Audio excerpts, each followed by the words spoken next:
Sorry guys, just a minute. Trying to mess with some settings real quick. Alright, we're good. Hey, what's up, Bladed? What's going on, Kirkenheimer? I figured the stream was so successful yesterday, I might as well go for round 2. Plus, I've got to get footage of this game anyhow. And there are a couple of things I want to say. I came to some realizations yesterday after streaming that I want to talk about, and I kind of want to run by you guys because I had a revelation about the nature of streaming and how modern games are designed, but we'll get into that a little bit later. Why isn't Ronaldo scoring some faking goals? Is that soccer? I haven't been watching that at all. The World Cup. I'm not big on sports. Oh, game's not working. Hold on. There we go.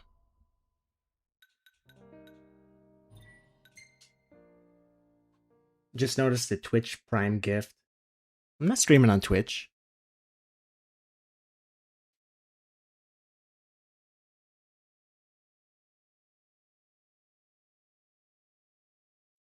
Two minutes late. I'm 2 minutes late too. I had no technical difficulties yesterday. First thing that happens today is technical difficulties trying to get this game to capture, but I think I got it working.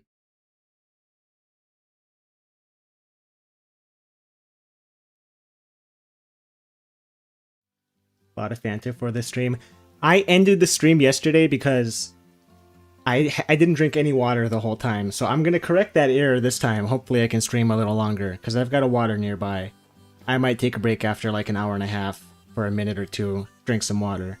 That way I can keep going, because my throat was raw yesterday after streaming. I passed out. On the main menu there was a gift from Twitch Prime.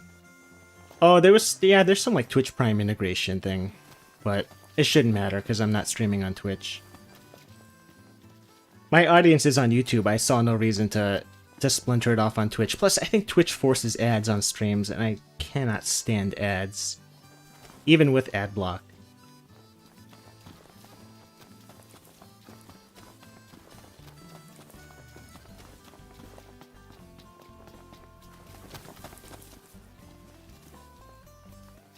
See ya, Kirkenheimer. Enjoy the soccer game.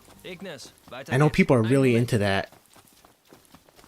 It's crazy that I had no idea that FIFA was like a month-long event, or I don't know if it's even longer than that. But it does happen, what, like once every 4 years? Something like that? So they have to make it worth it. Like the Olympics. Exactly, Ati, however you want. How do you pronounce her name? Ati, A-T-Y. So that's exactly what I wanted to talk about today is... You'll notice yesterday, I like said a few times, like I'm not even paying attention to the game, yet I was able to progress in it, and it's because of this. You see it like right now it has that exclamation point marker on the screen, that's all I'm following. I'm holding up on the stick and following whatever is showing on the screen. I don't actually need to pay attention to the game at all.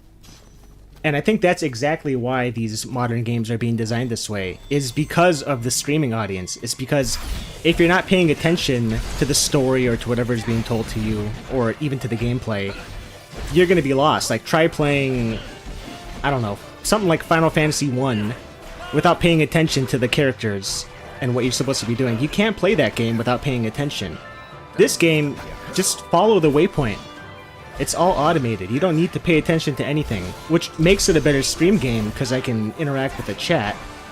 But, like, play this without a streaming audience. That's why I said I need to stream while I'm playing this game, just because it's so insufferable if you don't have someone to keep you company the whole time. It's just, there's no, like, thinking required. Ati, that's how they pronounce it in Summonite. Okay, Ati.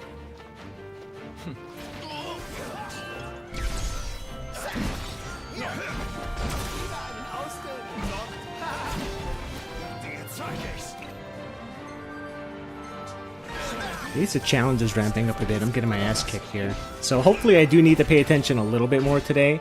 Because yesterday, 2.5 hours, it was still just straight up tutorial land. Although this is an optional section. I think I might be underleveled for this, but I'm still going to try to push through it.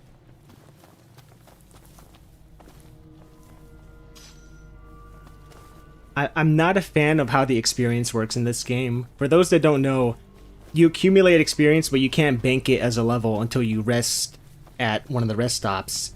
And you have to pay money to rest, and the places that charge more give you a higher experience multiplier. So it's one of those things where it's like, you stay under-leveled for hours and hours until you bank up enough experience to make spending all that money worth it. So it's like when you do level up, you get 10 or 12 levels at once. You don't even have that excitement of that persistent stream of level ups that you can expect from an RPG.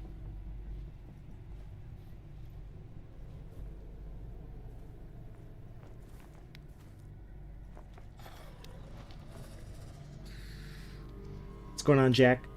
What's up, Desuero? Playing this game on higher difficulties is a hell of a ride. Is there a higher difficulty above normal? Is that one of those things where you have to beat the game to unlock it? I don't remember there being anything above normal when it came out. Maybe that was added in Royal.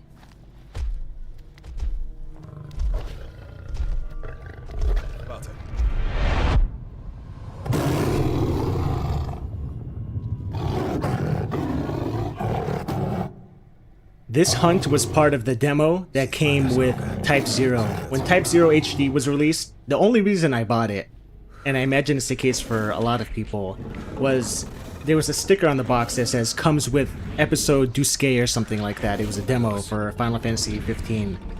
And this was part of the demo, and this was exciting because it gave the impression that you were going to be like hunting monsters in this game. You have this section where you're sneaking past the behemoth, although this is all scripted, of course. It's fake forced walking. You don't actually have to press crouch and sneak by. I'm just holding up, and it's all automated.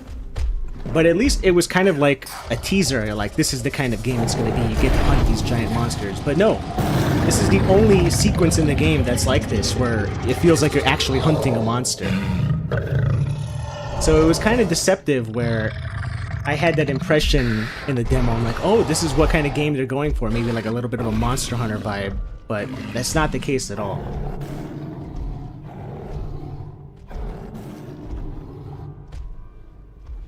How fucked was this game's development? They started over like twice. They should really make a documentary about the trials and tribulations of making this game, because I'm sure it's more fascinating than playing the game itself.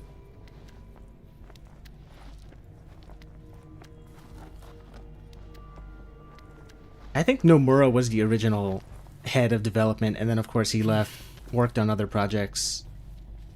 That tends to happen when someone leaves and then the original vision is kind of discarded and they have to start over, and then the development winds up being rushed. I'm sure the finished product of this game didn't take the full 10 years. It was probably closer to like maybe 4 or 5. But of course the excitement was building for 10 years. You can't just tell people, hey, you know that game you were excited for? It's gone. It doesn't exist.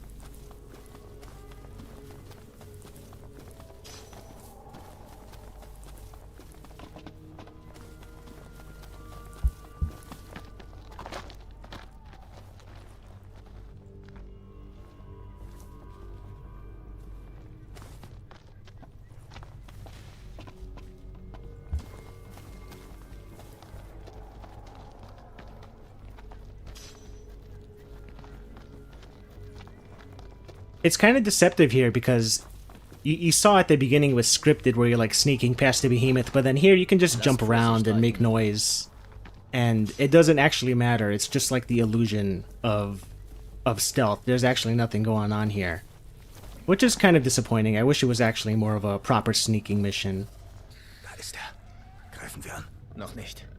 Er scheint auf dem Weg zu seinem Nest zu sein. Finden wir erstmal unbemerkt heraus, wo das liegt. I still have it on German. Do not let him see you. I don't think this part actually matters.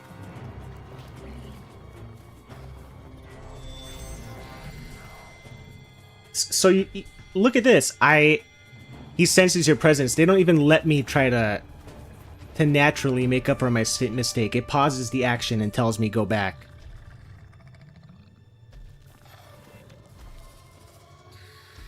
Again, I think that ties into the discussion I said earlier, where these games are designed so you don't even need to pay attention. They warn you, like, you already know this is a sneaking mission, but just in case you weren't paying attention, boom, little pop-up message. By the way, just so you know, this is sneak, and another one, you're too far back.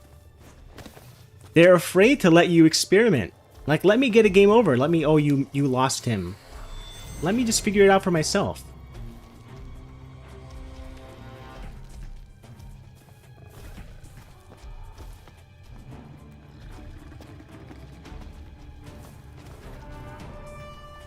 As if you even have any danger of losing this behemoth. That's why his name is Behemoth.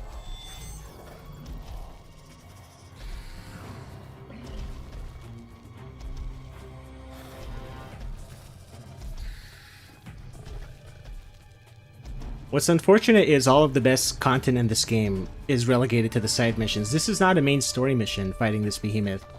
And of course all the optional super bosses at the end, like that bird that attacks you in the tutorial, that's not a main story boss. That's like a post-game level 70 super boss or something like that. It's at the end of an optional dungeon. The main story takes hours and hours before it starts to ramp up and you fight the more interesting bosses.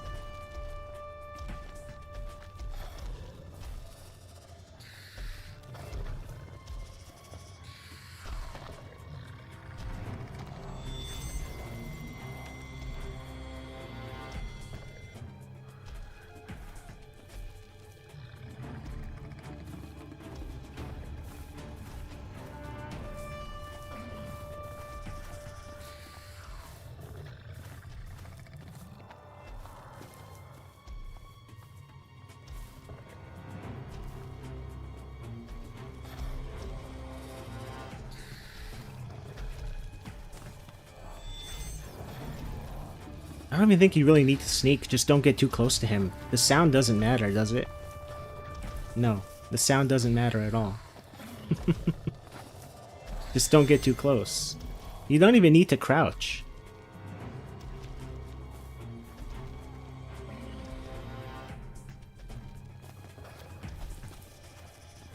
I was about to watch a BlazBlue tournament. Yeah, I saw Evo's going on. I imagine people would rather watch that than this old-ass game.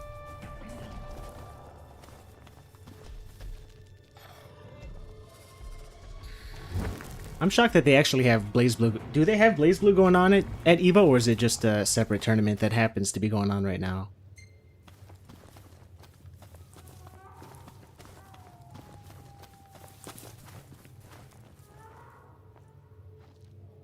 We're playing Tenchu or Final. Tenchu is way, way better than this. I recently played Tenchu 1. It's pretty fun. It's kind of like, it was the first time I played Tenchu. It kind of felt like Hitman, where it's like you dropped into an environment and you get all these tools at the start, and you can just kind of do whatever you want as long as you do your objective at the end. You don't even really need to play stealthy. I heard the best one is, I think it's called Tenchu Z on the 360, but I don't think that one has backwards compatibility on the Series X. And of course, I think we mentioned yesterday that the Xbox emulators are not great. Oh, wait a minute, I forgot about spellcrafting. Can I do it from here?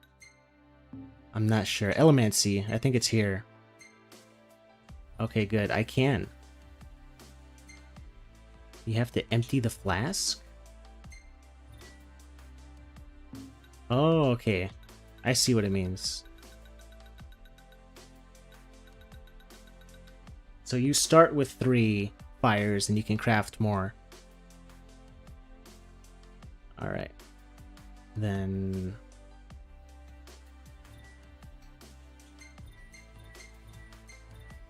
let me craft this real quick, because I know you can blow up those explosive barrels, and that's how you're supposed to deal with this boss. Oh, do you need to use up... oh, I see. Ah, okay. Equip.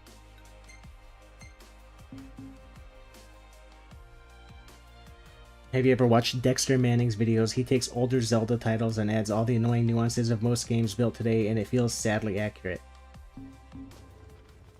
I'm not sure. I might... is that the one where...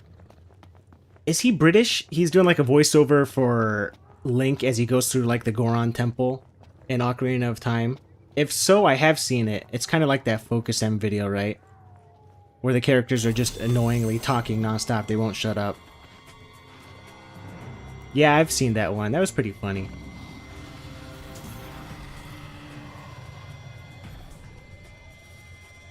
Ziemlich gigantisch. I'm not sure how to lock onto the barrel. Nice camera angle. Well, this will be interesting, because I actually have to fight a boss for once, and I just took a huge hit. Ooh. Oh, I already died.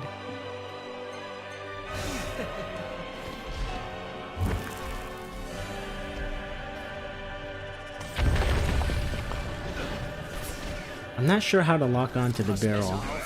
You... Oh, just keep pressing RB.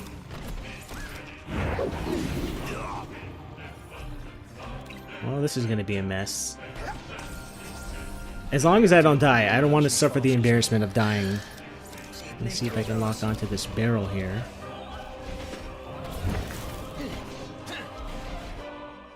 Oops. Why does RT have to open the menu?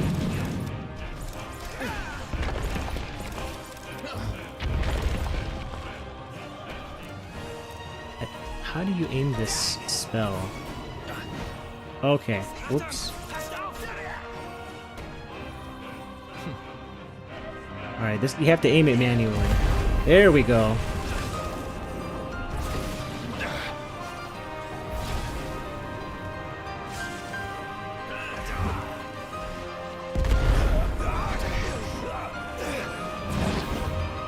This is kind of like a prototypical version of the boss fights from Final Fantasy 16, where it's more theatrical and not really about actually learning the mechanics of the boss fight itself, just trying to be flashy. Which is a shame, because Behemoth is supposed to be like the endgame toughest enemy of the series. And they put him here and you kind of just cheese him with these barrels.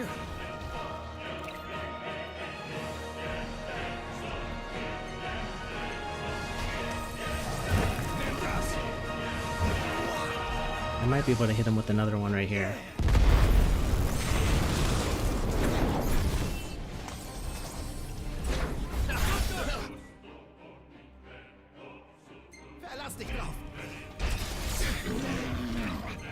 I keep forgetting I can use my teammates to do these little chain attacks. Once upon a time I used to look forward to remakes and remasters. Never remasters for me, but I do think that there's potential for remakes to be good. I'm not the ultimate remake hater. I think that there is a place for remakes to be good. Even though I don't really say as much in my videos, I don't know. I probably give the impression, don't ever remake anything. But like, don't remake games that are already good. Another stream where I forget to talk about the game. I'm trying to talk about the game a little bit. I've talked about it probably more than I did yesterday. It's a shame because yesterday the whole thing was just like a tutorial. There was nothing to really talk about besides, yeah, I'm watching another cutscene, I'm riding in a car. Can I kill him with this?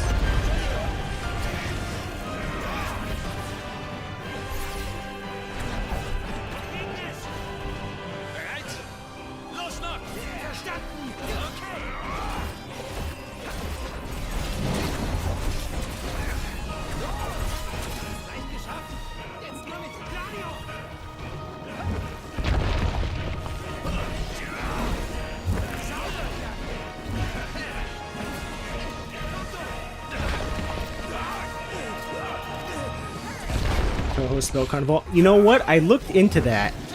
I can see why people think it looks similar to Knights of the Nightmare, because it's kind of like real-time on a grid, and the enemies fire projectiles and you can dodge them. But it's really not like Knights of the Nightmare. Knights of the Nightmare has that... It's kind of like a polarity switching mechanic, like Ikaruga, where you need to switch between the different elements. And I didn't see that at all in Touhou Spell Carnival.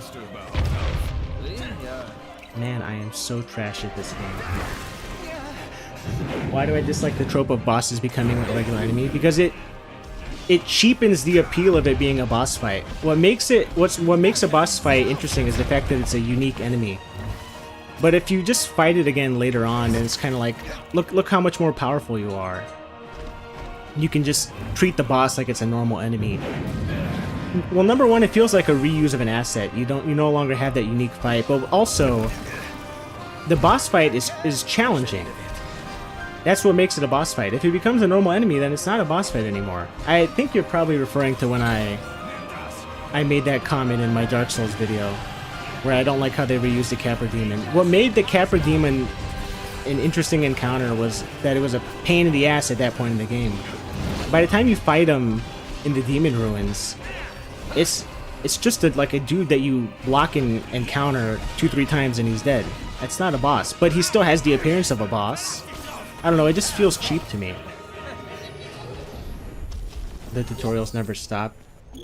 There might be a way to disable them. I should probably check after the stream, that way I don't have to worry about these annoying pop-ups the next time.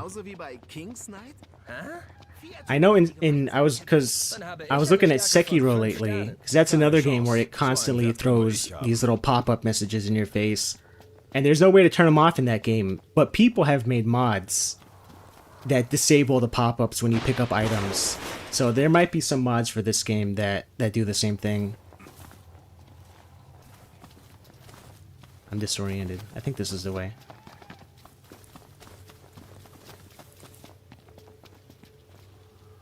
Do I like boss rush segments? Yes, I do. Because bosses are like the best parts of games. Is there a way to warp back to my car? That's what I want to know right now. I think I can. Here we go. Return to car. Sweet. Yeah, boss rushes are cool because, well, it really depends. If it's like a Mega Man boss rush where it just reuses the existing bosses you already fought, or like maybe the end of the Devil May Cry games, where you're just fighting the same bosses and they're no different, that I don't like. But if it's like a boss rush with all new bosses, like you said, the end of Final Fantasy IX, that's different. That's cool. If each boss is a unique encounter, that I'm in favor of. Ihr habt also Nebelauge zur Strecke gebracht. Potzblitz. You only died 10 times? Möchte ich mich von ganzem Not yet. Herzen bedanken. Wirklich 1000 Dank. Können wir jetzt reiten? Aber klar doch.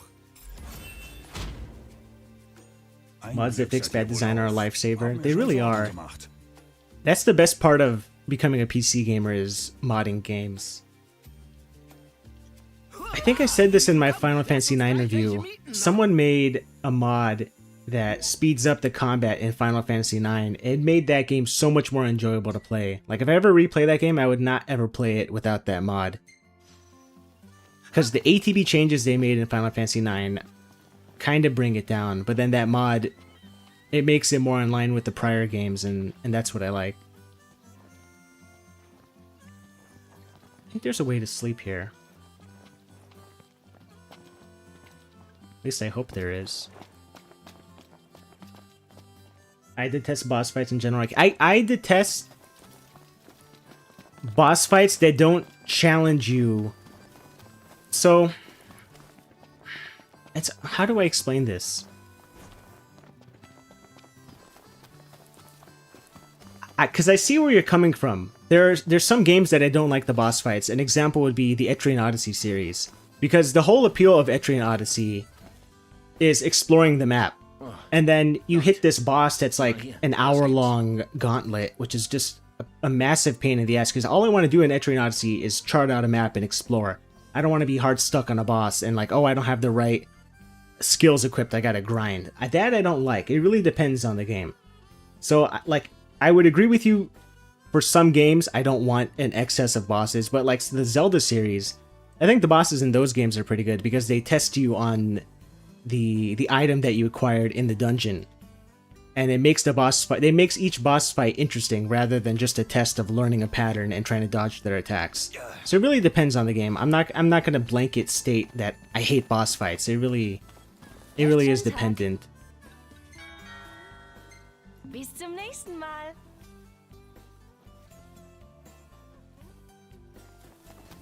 I need to find out where... This looks like a rest point. I should be able to sleep here. Maybe further up. Video by Psychology of Dying in Games When.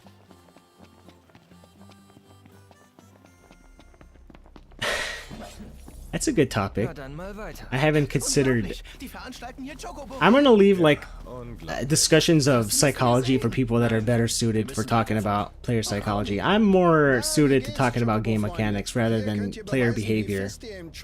That's something that's outside of my... I'm really out of my depth on certain things.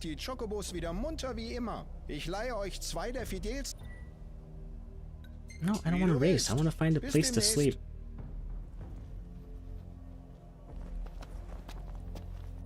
Maybe the map will show me.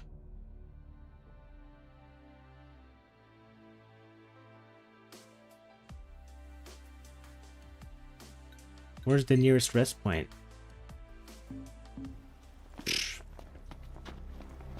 Well, I can't leave because it's nighttime, so I gotta find someplace nearby to rest.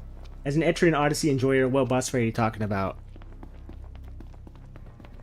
Etrian Odyssey... What is it called? The Fafnir Knight, the remake of 2. Whoever designed the bosses in that game is an asshole. They take forever.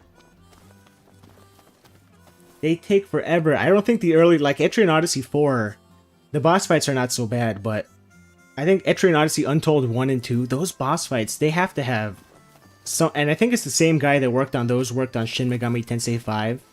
And it shows that guy has these boss fights that last like 30 minutes long. Meine Schwester macht sich sicher schon Sorgen uns. Endlich angekommen.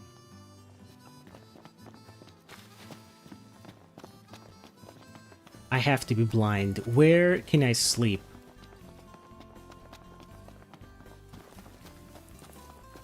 Wenn du Waffen brauchst, bist du hier genau richtig. Oh sweet, I did get money from killing the behemoth. Wir sind im Geschäft. So I can suck a little bit less. I need to buy some potions. I gotta find out who sells those. The FNAF night, Five Nights at Freddy's night.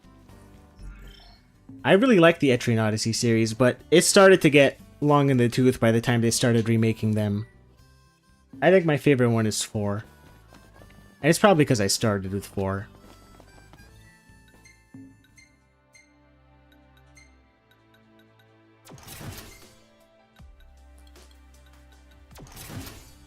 Oh, I can equip the fire spell too.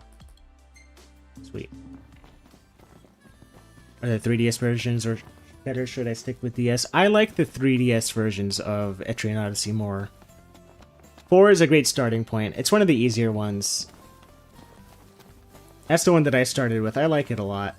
4 is weird because it kind of has like a JRPG overworld with a bunch of smaller dungeons. And all of the other ones are just like one gigantic mega dungeon. So 5 is also good. I like 4 and 5. I tried to get into the older ones. Like I bought that collection. I tried to play 3 and I just wasn't feeling it. Yeah, 4 and 5 are my favorite ones. Mann, Kor ist echt ein krasser Typ. Zum Glück ist auf unserer Seite.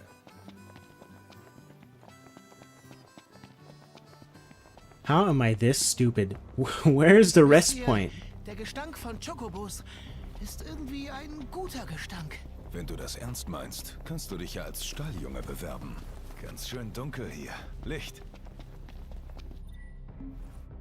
This is messed up. It's showing me this Chocobo course, but it's not showing me where I guess just go back to the rest point. Fafnir Knight got one of the best character diversity or one of the shittiest enemies. Those remakes are the remakes of Etrian Odyssey 1 and 2 are weird because they add in named characters and they try to have like this storyline with them rather than having it be you throw together a ragtag team, although you can still play that way. And that's the way that I played them. The whole appeal of Etrian Odyssey is you make your own team. I don't want to use the named characters to play it. I could just play another game if I wanted that. I gotta stock up on all this crap.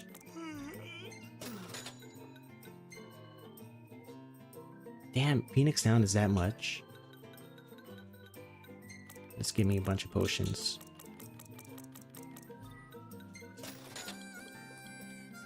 Racing Stripes. Hey, Final Fantasy 3 has some good music. Herzlichen Dank. Should be good.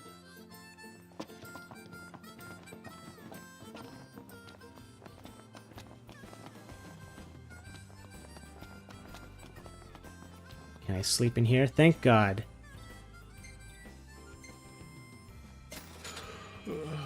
Ich bin auch total alle.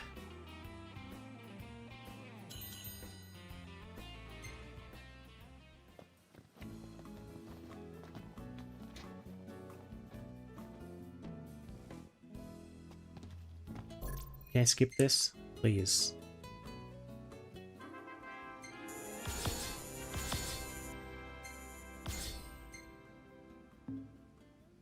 The first Untold is fun if you don't play the story mode, although the game is balanced around story mode characters, which ruin the smooth difficulty curve. Yeah, like I said, the story mode is... It kind of makes it a different experience. I guess that's one game where it's like the remake has something over the original, because you can kind of play it with a story mode or with whatever characters you want. So that's probably an example of a decent remake, but Verstanden. I had no interest in playing the story mode. Alright, I gotta summon the car. Is there a way to summon the car? Map. Tow car. To Hammerhead. I'm not off-road.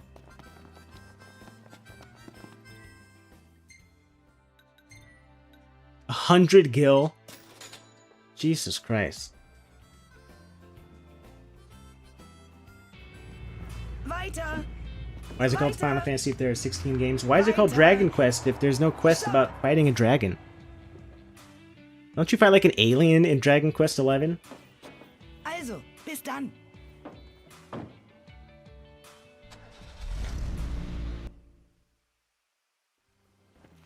Tankstellen sind irgendwie über... Oh, I can actually drive the car now. I'm gonna drive it so I can show you guys how terrible this car is. Ja, würde in Insomnia etwas deplatziert wirken. Aber tolle Atmosphäre. So I'm driving in the opposite side of the road. I'm gonna let go of the stick and it just drifts back. I'm not holding the stick. It steers back into the lane. So they don't even like, this whole game, the driving is magnetized. I'm trying to drive off-road, it doesn't let you. You cannot drive off-road. I don't even know if you can hit other cars. I'm gonna try. It brakes. The car brakes if you try to hit another car. Möchtest du ein Foto vor dem Meteor? No, I don't want to get any picture. Leave me alone. I'm trying to talk about the driving. Nee, nicht jetzt. Echt nicht? Wann denn dann? So the whole point of being able to pilot a vehicle in a game to traverse is having the freedom to move the car around however you like. But in this game, there is no freedom. If you try to drive off-road, it doesn't let you. Which kind of begs the question, why have it at all? What is the point of this? Because there's no challenge to the driving. You can't even drive fast. And look at that, there's even a gas meter. You have to fill up the car, which costs money. What would be the purpose? I want to drive off-road right now. You can't. So what's the purpose of driving a car if you can't even enjoy the fun that comes with driving a car? You can't drive fast. You have to obey the traffic. Du, Noct? Sag doch mal. And look, they're asking me questions like it's... What this... Dude, leave me alone. What this kind of needed was something like Grand Theft Auto. You notice in Grand Theft Auto, when you drive between mission zones, Hey, das war ein the Scherz. characters talk and you still have full control of the car the whole time. You can off-road and they'll say like, stay on the damn road, CJ. They'll talk to you. This, you have none of that. Which you have all these people in the car. Right now they should be saying, Noct, why are you trying to give us a stomachache? Why are you driving left and why are you driving like an asshole? Just drive straight. But they don't comment on your driving. They don't say get out of, oh, you're about to hit that car. They say nothing. And the car just automatically stops. This whole driving mechanic is utterly pointless, which is why they just have it set to auto drive. So, I have to have a huge section about this in my critique. I'm planning on talking about this for like 10 minutes. I have to get more material on this because this is really the most insufferable part of this game. I have to play the music too. That's why they give you all this music. They let you listen to the music because that's all you have to keep you entertained. The characters aren't talking.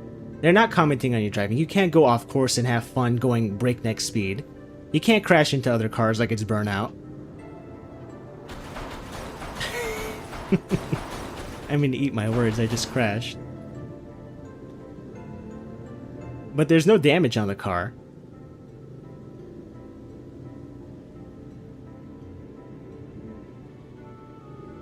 Eurobeat intensive. Yeah, this needed like a Eurobeat soundtrack. It'd be like Eurobeat if your grandma was driving. You can't even go fast. Imagine if the driving were good. Like, I think the Royal Edition... Am I going the wrong way? Motherfucker! I'm gonna flip a bitch. I think they added like a dune buggy or something to the Royal Edition, but I don't know where it is, and I hope you don't need to do a side quest or gather up like 100,000 gil to buy it. But I might have to look up how to get it, because this is just trash. And it's a shame because it teases you like manually drive, but what's the appeal of manually driving? You might as well just have Ignis drive you. I think I can actually change it, yeah. Just have Ignis take the wheel. Neuer Tag, neues Glück. Ja, Auf geht's. Good tunes. Yeah, best part of this game is getting the soundtracks and listening to the music. Got some classic Final Fantasy VIII music going on right now.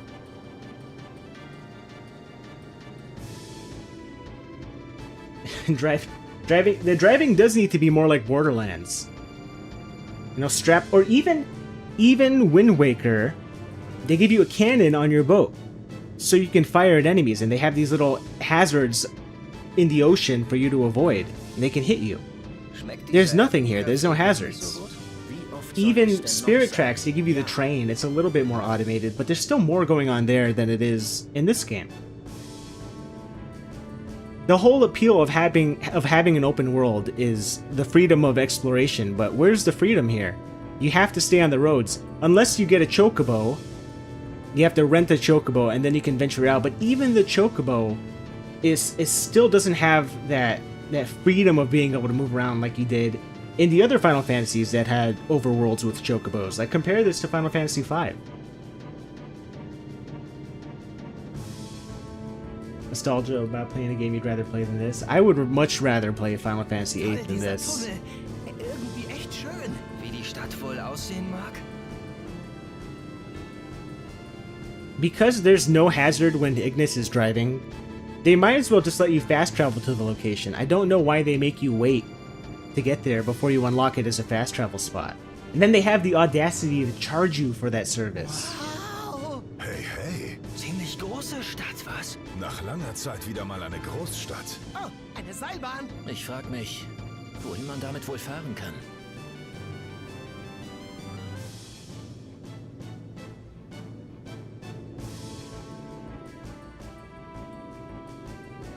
Why do you need to park in real time backing up the car? Just get out of it. Nice hier. What does it matter? There's no other cars here. Können wir uns heute I still can't ein move right now. Now I can klimatisiertes move. Hotelzimmer? Oh, mit Sicherheit gibt es eine adäquate Unterkunft in der Nähe. Yeah, exactly. Final Fantasy VII.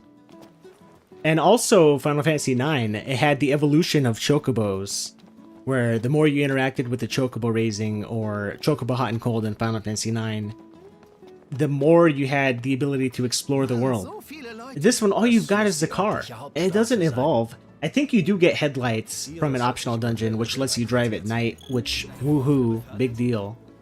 I still don't understand why they need to step out of the car when they see a monster in the road. Why don't you just turn around? Or just plow through the monster. Do you seriously think you have a better shot at fighting it with your sword than you would ramming it with your car? And you can't even sprint in towns. This is your max speed. Wow, habt ihr das gespürt? Das Erdbeben gerade? You wouldn't get this extremely high quality important dialogue, which is exactly why they slow you down. You're right. Was ist? It's so you can be forced to listen Mein to the Kopf story. fühlte sich gerade an, als würde er platzen. Alles okay? Ja, I was thinking about this the other day, how when games didn't have all these animations, and I think I talk about this in my upcoming East 1 review, they still were able to tell interesting stories even without having all of these animated cutscenes and without voice acting. They were brief. Like if a character walked through a door, they didn't show the animation of someone grabbing the handle and opening the door and walking through and closing it behind them. And you still understood what was going on. It's like you need to have an imagination to play those games. You need to just imagine that all of this stuff is happening. Fürs Erste. But people don't have an imagination anymore. They really do just want to watch a movie. This is a movie. If you go into this wanting to watch a movie, or if you treat this like an anime, you know, play 30 minutes a night just watching the cutscenes, you'll probably have a better time than I would. But I went into this wanting to play a video game. Überhaupt keine Manieren. ach was. Ihr seid so gütig, Euer Hoheit. Kommt, Talcott. ins If I Bett mit didn't dir. do that optional hunt to fight the behemoth, look what I've done so far. I've been streaming for 40 minutes and all I've done is drive a car, I bought some items, and watch cutscenes. I haven't done anything outside of fighting the behemoth. Like, you have to choose. The gameplay is optional. Why? Iris, wie Why sieht's is bei the uns aus? gameplay optional and not the story? Die Zitadelle herum wurde so gut wie alles zerstört. Aber die Wohnviertel sind weitgehend unbeschädigt. Das Imperium They should have hat made the also car gezielt sentient. angegriffen. Noctis, Like Knight wenn ich Rider? etwas tun Have kann, the car sag es talk? bitte. Ja, danke dir. They'll probably do that in the inevitable remake of Final Fantasy 15. The car will yap directions at you. Was ist? Luna Freya, sie wurde vor einer Weile hier in Lestallum gesehen. I hate that you have to watch movies and Sie read hat die books to Stadt understand schon this wieder game's plot. verlassen. Aber nun wissen wir, dass sie lebt. Don't forget about watching the anime. Verstanden. To be fair, I think the anime is just backstory about these characters, Jetzt ruht which euch erstmal aus. I could not care any less about the backstory of any characters. I think if you take like a creative writing class in high school or college, your teacher will tell you, don't waste time writing a prologue. Just get right into the action. Readers do not care about backstories. If they want to learn more about a world, they can figure that out on their own, or they can try to infer it on their own. You don't need to spell it out for them with this drawn out opening section. Na endlich, du Schlafmütze. Morgen. Wo sind die anderen? Die sind mit Turkett spazieren gegangen, sich die Stadt anzuschauen. Maybe Na today's los, game design lass is uns more about aufgehen. developers solving the problems. It's not even about problem solving at all. It's about preventing any Ich hab problems mich from noch mal aufs happening. Ohr. Wie bitte? Wollt ihr euch nicht lieber die Beine vertreten? Das Zimmermädchen muss die Betten machen. Du hast keine Wahl. Komm, ich zeige dir die Stadt. Come, I'll show you around. You want to walk around town for 5 minutes while I Unser show you where erstes Ziel everything ist der is? Marktplatz. Komm schon, mir nach.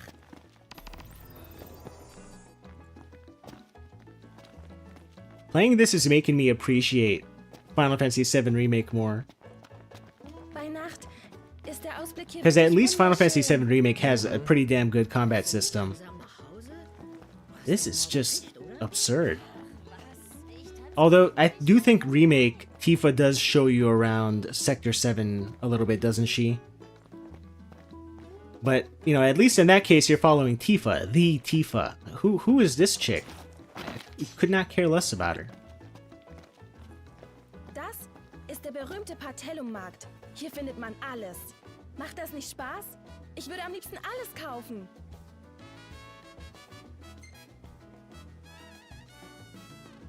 Ja, das ist They could schön. get a map to learn about the Ach, world. I love my kannst du map nicht mal of so Middle tun, Earth. als hättest du Spaß?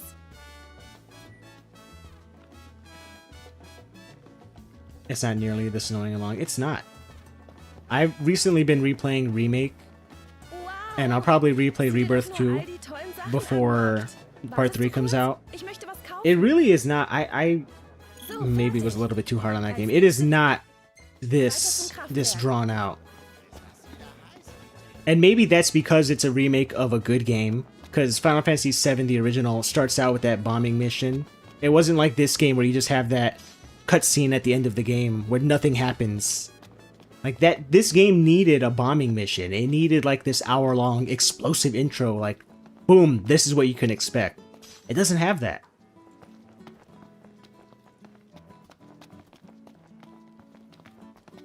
Backstory and redemption arcs are the worst fan service. Backstory and lore. I'm not a fan at all of lore. Hier wird die Energie für die Fabriken gewonnen. Aber halt dich fest, in Lestallum übernehmen die Frauen die Knochenarbeit. Lore is like an excuse to not make an interesting world. It's like, you figure it out. Let me just put this skeleton here. And you pick up his underwear, and it's like, underwear of Elric. And you're, oh, underwear of Elric. He must have been stripped naked and he died here. What kind of lore is that? What is that? That's not interesting at all. That's how Dark Souls does its storytelling. And that's another trope that people have come to rely on. That's how they design their games. They just put a little corpse here slumped over the barrel, and he's scorched, and they're like, oh, he burned to death. Ooh, interesting. I mean, I can make up lore too. Oh, look, someone threw away his shit into this little dumpster here. It's overflowing. The garbage bin's been slacking. He hasn't been picking up the garbage lately. It's lore. It's world design.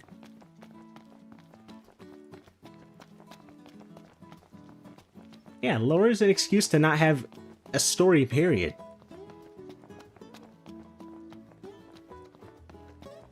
Dark Souls does not have a story. It has a setup. It has an impetus for you to go on an adventure, but it doesn't have a story.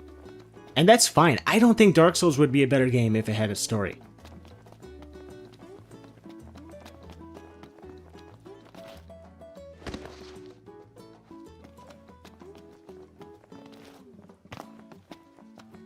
Okay, du spielst Dr. Jäger.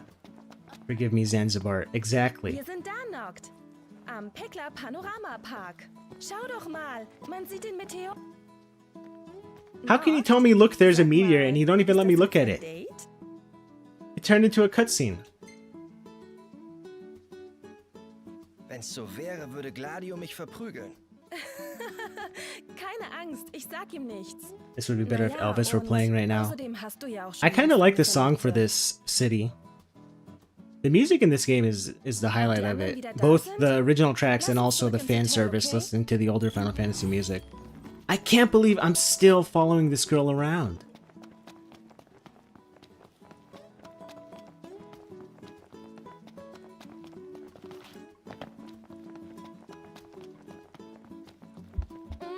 Einfach herrlich, den Wind in den Haaren zu spüren.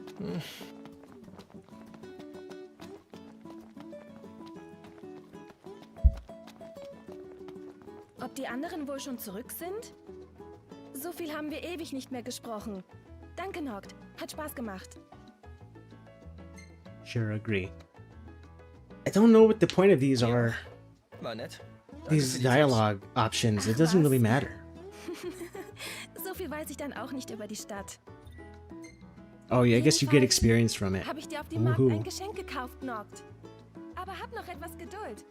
So I actually have a question for you guys, because I'm pretty sure a few of you have played arcade games, judging from your game suggestions. And I know that this has been a contentious subject lately from what I've seen online. I want to ask, what do you think about needing to get a 1 credit clear to be considered beating an arcade game? Do you need to 1 credit clear it to claim to beat it, or can you credit feed? In Ordnung. Vielen Dank, Talcott. And I'm curious to see what you guys have to say before I give my answer. Because I can predict anyone that's really hardcore into something like a beat 'em up or a shoot 'em up. I'm pretty sure they'll say, absolutely, you need a 1 credit clear it, otherwise you didn't beat the game. Who cares? That really is the proper answer. And I think that is my answer. Does it really matter if you beat the game or not? Eine Art seismischer Schock für den Körper. Seltsam. I don't know how to get around this. I would say yes, you have to 1 credit clear it. Which is what I assume people that are huge fans of arcade games would say. And my counterpoint is this. Do you need to 1 credit clear Castlevania 1 on the NES to be considered beating the game? do you need a 1 credit clear the NES Ninja Gaiden? Because in those games, they give you unlimited checkpoints. Something like Mega Man X, it gives you checkpoints and you can always restart to the checkpoint when you run out of lives. Or you have to like restart the stage. And I don't think anybody would say that you didn't beat those games if you rely on checkpoints, but it's different for arcade games. In those, if you use credits to feed your way through the game, it's considered not beating it.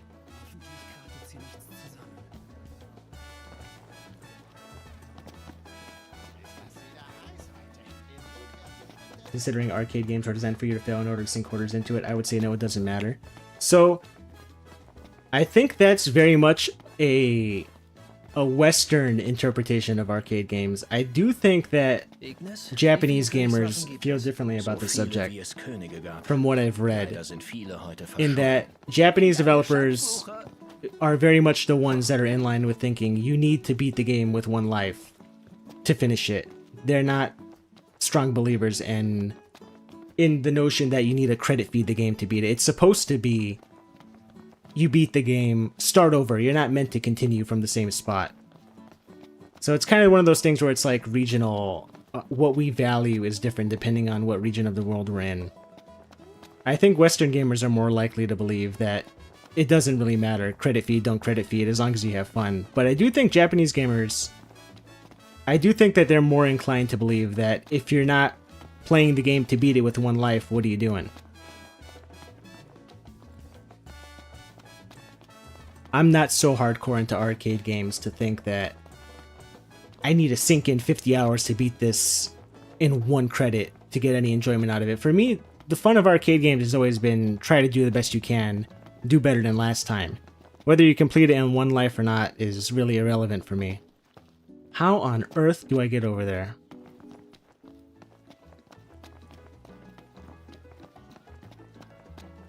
People get annoyed with people who call themselves arcade fans and put out their opinions as facts when they're just credit feeding the game in 45 minutes. Is that what it is? Einfach früher schlafen gehen.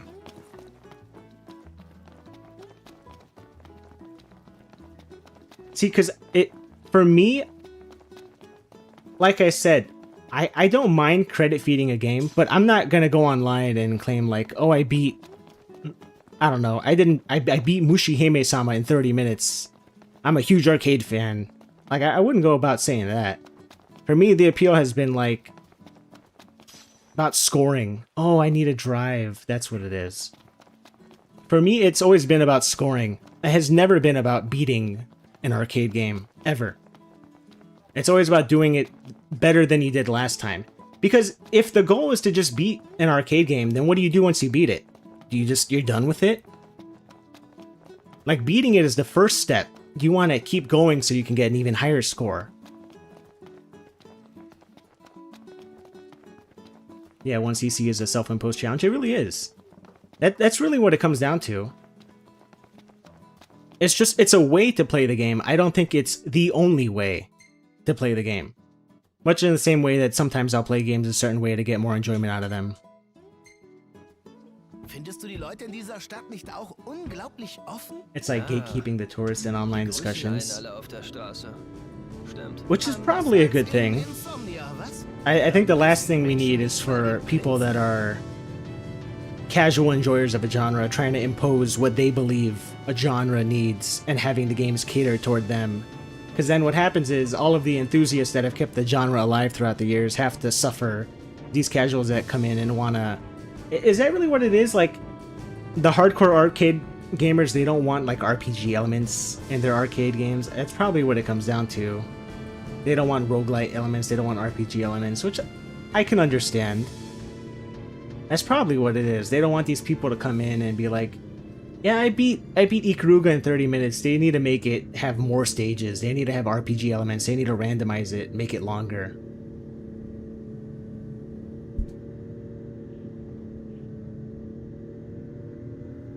Usually go for 1 credit when I play. I feel ya. I go for 1 credit if it's a game that I really enjoy doing. If I really enjoy a game, I'll try to go for the 1 credit clear. Like Sin and Punishment. I should try to go for a Höchste a Zeit, Sin and dass wir Punishment mit Star Handschläge Successor finden. hard mode 1 credit clear. I think that would be a really fun challenge. But again, someone earlier said it's about the self-imposed challenge. It really is. It's less about beating the game. It's just about getting however you derive satisfaction from it. Scoring is the main goal. Yeah, exactly.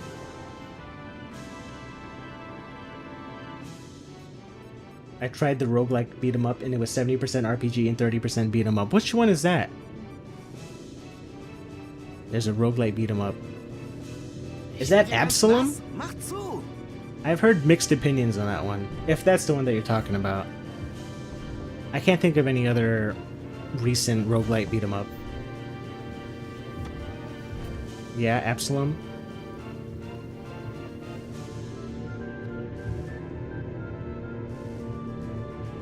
So it probably is that, what I said. It's the hardcore purist. I'm not a purist at all, by the way. I like, you know, RPG elements, I could take them or leave them. I like some games that have RPG elements. I like games without them. Like, there are beat 'em ups. Dragon's Crown is an RPG beat 'em up. I love that game. But there are other beat 'em ups that don't have RPG elements, like... What was the one that came out like a year or two ago? Shadow of the Ninja Reborn. That's not an RPG beat 'em up. Well, would you really consider that a beat 'em up? Just a side-scrolling platformer. But that's like a more purist interpretation of an arcade game, and I think that's also a fun time. I don't think RPG elements are a death sentence. I think there's room to have games with RPG elements and games that don't have them. Have I tried using a Wiimote with a monitor? Yes. I have that right now. I bought this sensor bar, this USB sensor bar. I forgot what it's called. That hooks up directly to my TV and it interfaces with Dolphin. And that's how I play Sin and Punishment now. Is I don't even play it on my Wii anymore. I just play it emulated through Dann Dolphin. halte ich hier mal an. And it works great. You have to use the official Wii remote. You can't use like a third party or a knockoff, but it works flawlessly. No issues with it. Like very little input lag. It really feels like I'm just playing on the Wii. I've also tried Sin and Punishment 2 with a mouse. Mouse in one hand, controller in the other. The controller, I used a stick to move the character around, and I used a mouse to aim the reticule. And even that, like, it sounds like a janky setup, but even that works pretty well. I gotta fill up my car.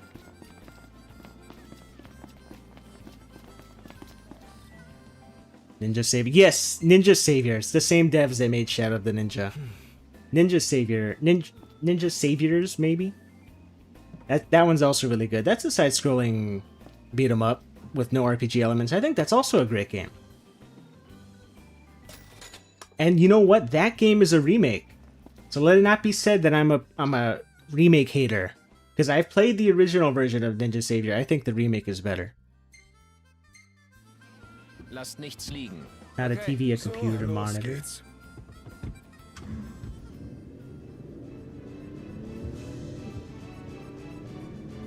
That's what I use. Computer to monitor. 27-inch. I don't play on a gigantic TV. I just play in my room with a little monitor in front of me. Hier wimmelt's bald von Sichern.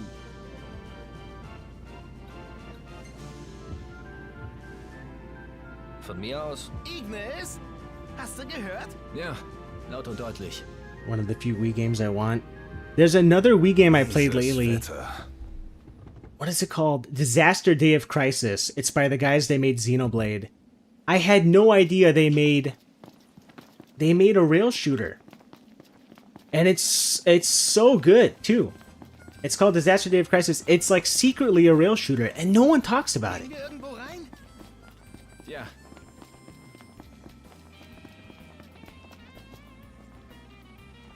Yeah, Ninja Saviors is super cool. I like how each character plays different too. Like sometimes the beat 'em ups, it'll just be like a palette swap for the characters, but in that one they play differently and they have like different combos for their attacks. It's really cool. I think it's probably on sale now. You could probably get it for like 10 bucks on Steam.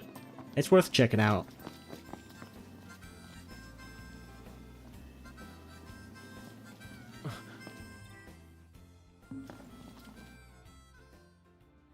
What a tedious game. I have to find a place to sleep.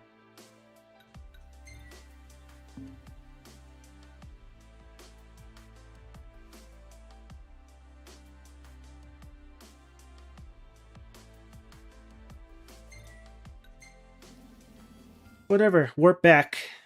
We'll sleep. It depends for me. I just don't like when the progression system from RPGs trivialize and invalidate the difficulty curve. Very good point. Because that absolutely is the case a lot of the time. Where you can just grind to offset the challenge. Which is why I like Dragon's Crown. Because in Dragon's Crown, you can... Well... I think Dragon's Crown, it hard caps your level depending on the difficulty you choose. And once you've beaten all the difficulties, you unlock like this endless mode where it just constantly gets harder and harder and harder. It reaches a point where everything just one hit kills you. And no matter what your stats are, you have to actually learn how to play the game to reach any measure of success in that endless mode. So it still kind of has the progression of it being an RPG, but it does not trivialize the game.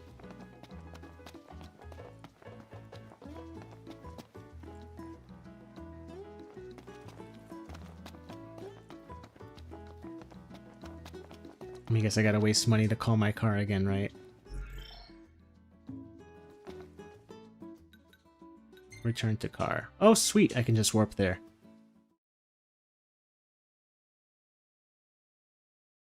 Another cool Wii game is No More Heroes, but only the first one. I don't think the others are any good. I tried to play the first one, and I think I got to the point where they wanted you to like raise money to fight the next boss, and you have to like mow someone's lawn. I stopped playing at that point. That game just does not respect your time. It wants you to like do these little mini games, like gather coconuts from a tree to raise money to fight the next enemy. Just let me fight the next enemy. I didn't even bother playing the ones after that. I can't imagine they're much better. Because that No More Heroes 1 is the one that everyone praises. They're like, this is the best one, this is the best one. This is the best one? Mowing a lawn? Saga series worth trying? Absolutely. Throw a dart. Any of the ones on Steam. Saga Frontier 1 and 2. Romancing Saga 3. The remake of 2 is great. Scarlet Grace is also really good. If you want a more like traditional RPG style one where you've got like one character and you follow his storyline and it's linear and it's more of a guided experience, Saga Frontier 2 is that game. But if you really want like a pure Saga game where you just pick a character and go, like no guidance, you just figure it out, which is like the essence of Saga, go for Minstrel Song, which is a remake of Romancing Saga 1. Minstrel Song, that's the one to go for. But if you kind of want to get your feet wet, the remake of Romancing Saga 2 is really good. And Saga Frontier 2.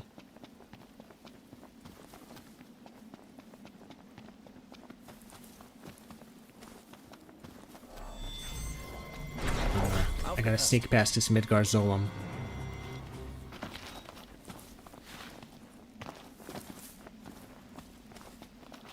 Yeah, like Jack of No Trade says, pick any Saga game. Throw a dart.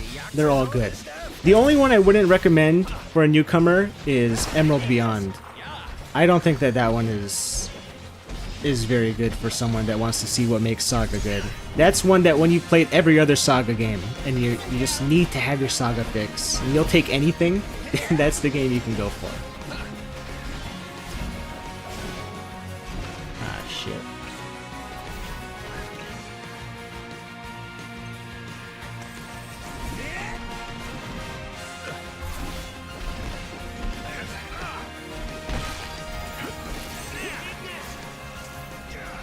Action games should have fixed experience points for stages so you can never have too little or too many, but still get the ability to customize.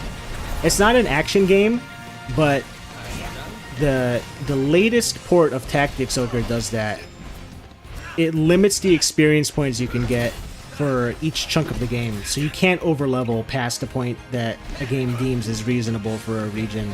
Which I thought was a very smart change, but if you read like the Steam reviews, people complain, why don't you just let me grind as much as I want? Why do you restrict my level? That was the smartest change that game made, because it's a strategy game. You shouldn't have the RPG elements replace the strategizing part of it. And that's another thing is, Fire Emblem, I talked about this yesterday, but I didn't talk about this part specifically. The newer Fire Emblems let you grind. because they were like mission based and there was no hub and you couldn't just farm optional zones in the older Fire Emblems, that still made them strategy games. But in the new ones, you can just do free missions, fight as many enemies as you want, get as many experience points as you want, catch up the weak characters. You had to make a very deliberate choice in who to level up and who to feed experience in the older games. That's what made them strategy games. The newer ones, they're more RPG than strategy, because if all you can do is just grind experience points on free enemies, how exactly is it a strategy game? You notice XCOM 2, it has a feature in place. It has this like doomsday clock where the aliens, what are they? They're like building some machine. You have to consistently make progress. You can't waste time grinding out your dudes on these filler missions. You have to constantly be pushing. That's what makes it a strategy game. So if you want to have RPG elements, I think it really would be beneficial to have these systems in place that limit you.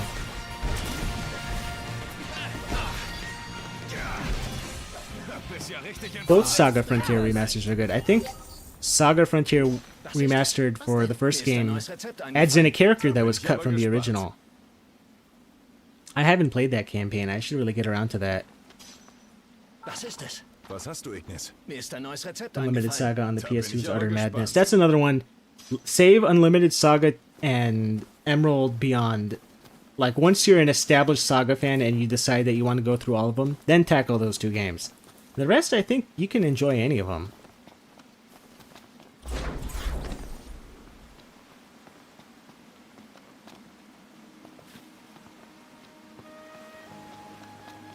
Ob das wohl der Wasserfall ist? Nachgucken kostet nichts. Sieht nach einem Weg aus.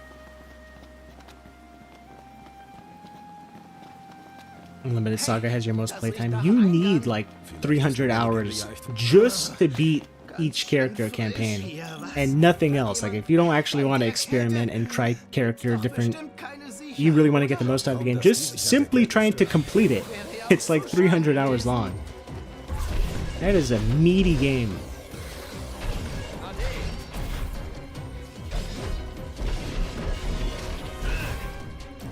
I wonder if I can use my fire on these guys. It really sucks that magic is a consumable item rather than having an NP system.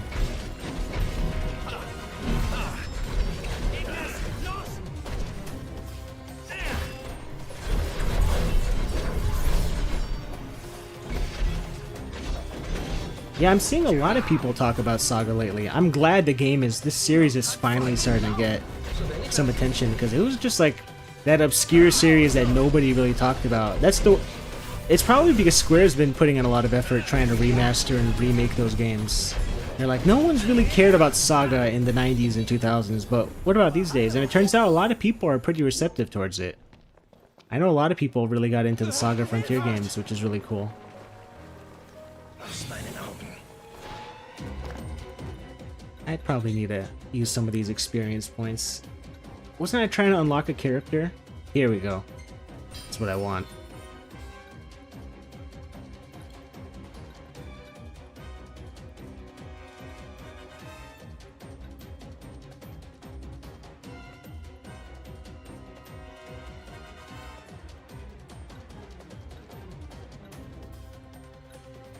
I'll probably get this guy.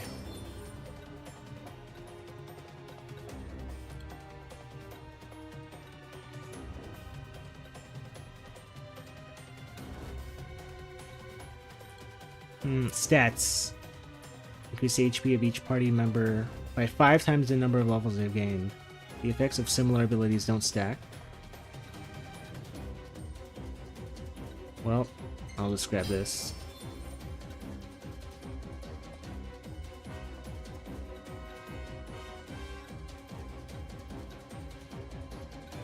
I'll just save the rest. Alright, I've got more HP, so I can play a little more scrubby, and I should be fine. If my party members would help me, where the hell are they? Where is everyone? Ich will hier raus. Hoffentlich wird mir's schnell. So, Nicht schon wieder!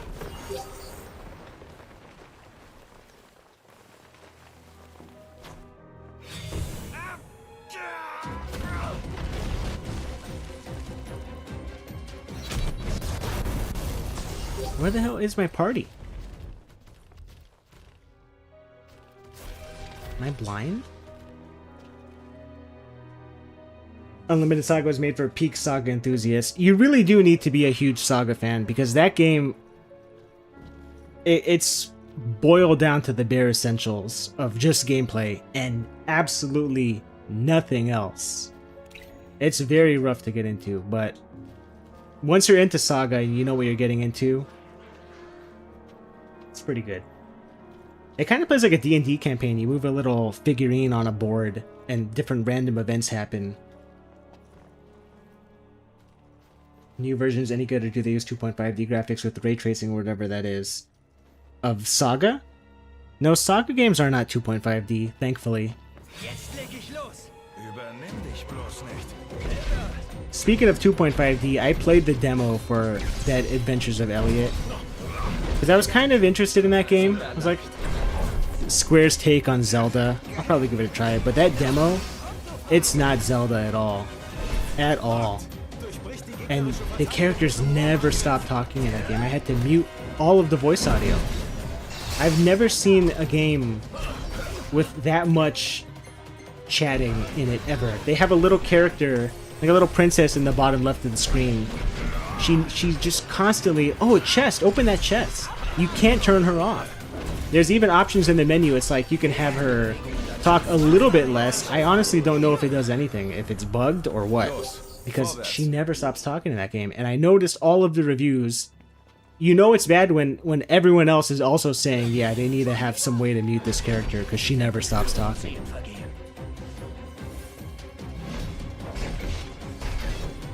Played any of the original 3 Saga games? Romancing Saga 3 only. A little bit of 2. I played a little bit of 2 and I played 3. I played 3 on my phone, actually. Square ported, I think, all of their original 3 Saga games on cell phones. And then I played that a while back. 3 is good. 2 is also really good. But I really like the remake of 2. I think the remake of 2 was a huge blow up. And I was ready to be a hater of that game. When I played the demo, I'm like, they kind of simplified it a little bit too much, but it wound up being really good. That's probably one of my favorite Saga games.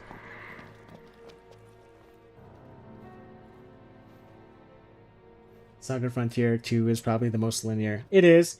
It's a good entry point if you're looking to see, like, if you want to get a taste of Saga combat, but you don't want to be overwhelmed by the freedom of exploring. I think Saga Frontier 2 is a good choice. Plus, it looks really nice. I like the art direction of that game.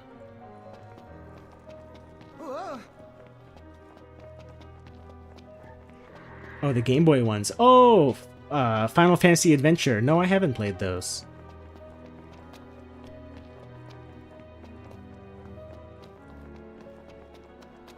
Those are not really Saga, right? I thought those were Mana games. Or maybe they're all Saga games on Game Boy, and I just don't remember.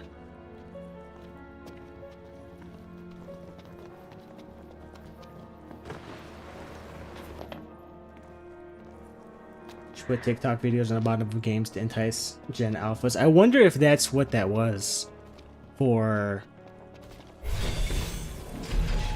The Adventures of Elliot. If it was just for people that have short attention spans, which I have a short attention span, but that was just overwhelming. This character wouldn't stop talking.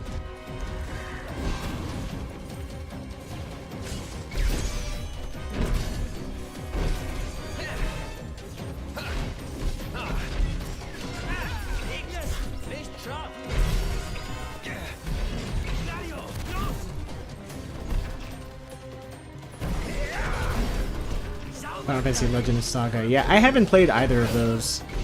I haven't played... The only Game Boy game that I've played in recent years is the original Metroid 2, which is a phenomenal game. Metroid 2, so overlooked. People, they just talk about another Metroid 2 remake or Samus Returns. Like, just play the original. It really does feel like Super Metroid. It's Super Metroid, but in green and black. Actually, I think if you play it on Switch Online, you can even add colors to it to make it like red and blue and green. It makes it a little more lively. But yeah, Metroid 2. Fantastic Game Boy game. I should probably give a try to the Saga series on Game Boy. Those might be worth playing.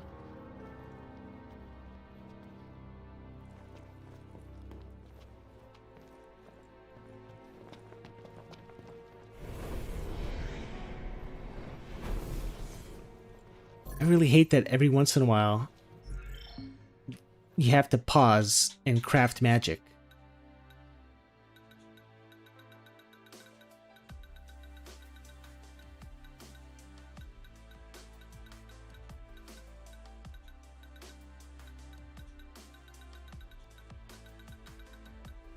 Jesus Christ.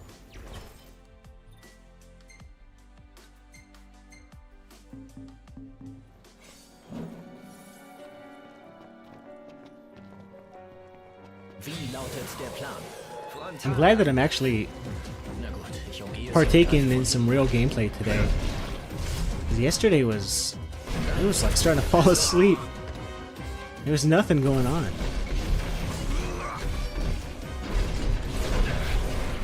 I'm surprised at how much damage I'm taking.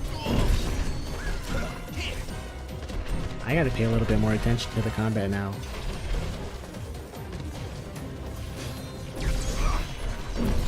See, I really don't like the parrying in this game because it cheapens the appeal of having different enemies. If every single one warns you in the same way on when to parry them, what's the point of having different enemies?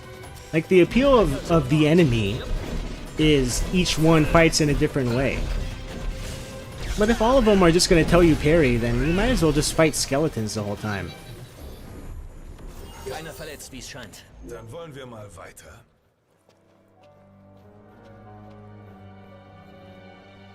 Seventh Dragon. I played the 3DS one Ob a das little Schwert hier bit. ist?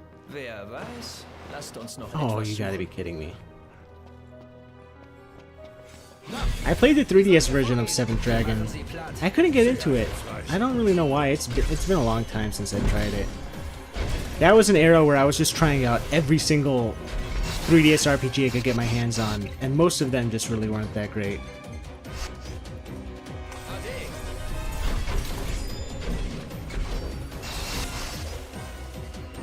There was another 3DS RPG.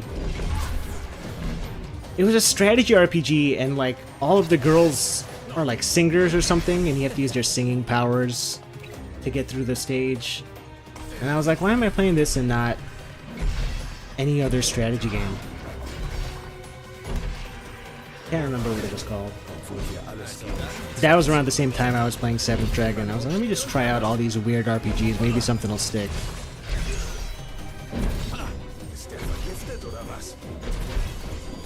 I was also trying out some weird PSP RPGs. Like, I played Black Rock Shooter, which really was not that great. That's another game where it's like Ignis. lock-on combat the whole time. Ignis sieht nicht besonders fit aus. I don't know, ever since I got a PC to play games, I've started to see the appeal of using a mouse to control your cursor for shooters, and once that happened, lock-on combat, I was like, what am I doing? Stellar Glow, that's the one. It's not bad. It's just... it's very story-heavy, and it's another game where it's like about relationships. So if you're into that, maybe give it a try. I was in it for the strategy gameplay, and strategy gameplay in that game is pretty good. I'll give it credit for that. But I'm not a huge fan of the matchmaker stuff. It kind of felt like the modern Fire Emblems. I guess if you're a fan of like Fire Emblem Fates, you might be interested in that. Not a bad game.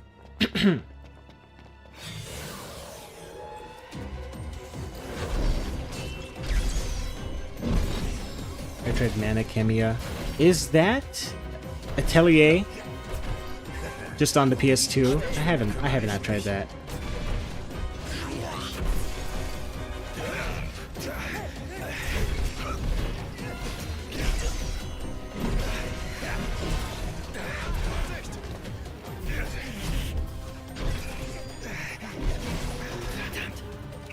God damn, I'm so bad at this game. I'm glad it's starting to ramp up a bit.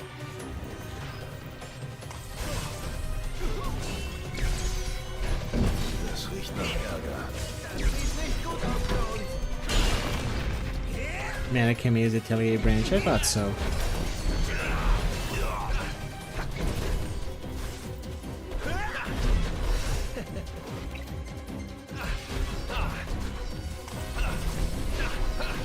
Atelier Harry Potter.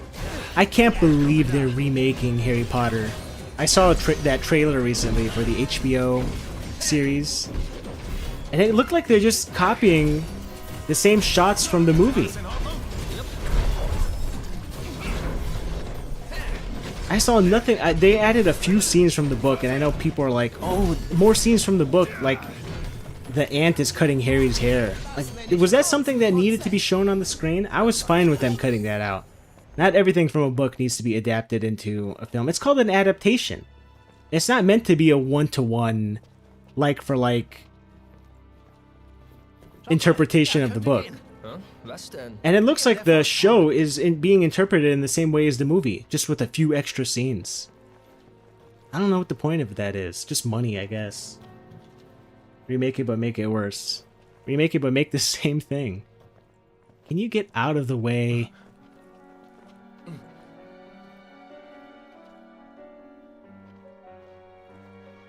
Wow, just phased through him. The hair scene was crucial to Harry's character arc, yep. And Hagrid making snow angels.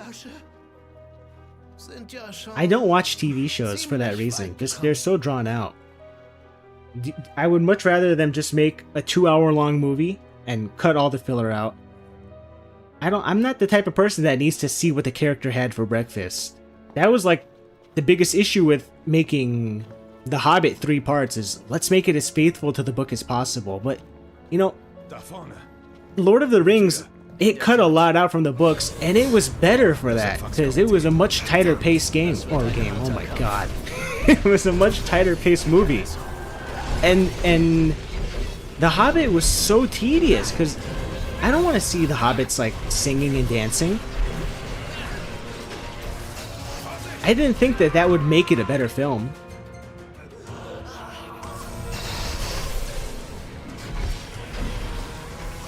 Yeah, exactly. Books are a different medium. Books, it's okay to be more descriptive with books because you're trying to imagine all of the scenes in your head, or at least I am.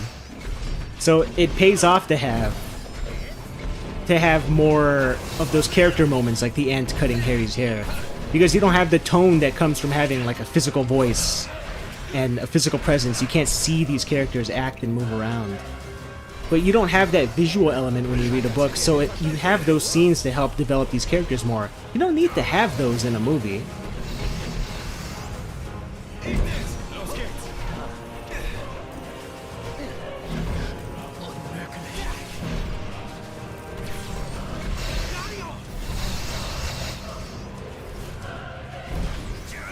BlazBlue just announced a new character. BlazBlue?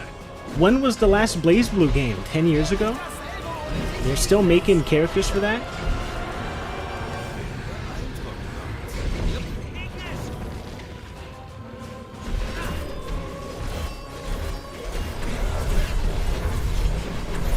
Can't stretch out The Hobbit in 3 movies. Hobbit should have been 1 movie. The Hobbit book is small. That didn't need to be 3 movies.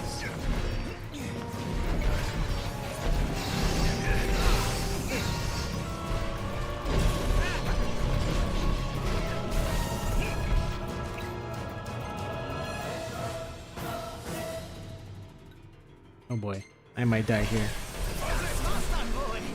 I get my ass kicked by these things.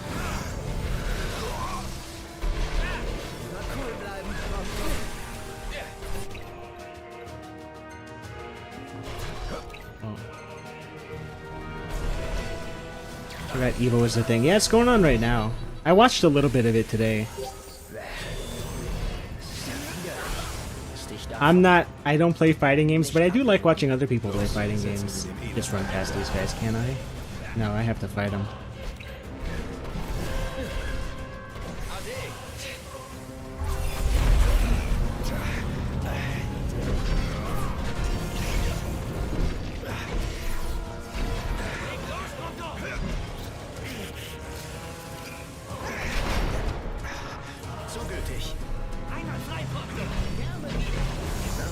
Jesus Christ, kill him already.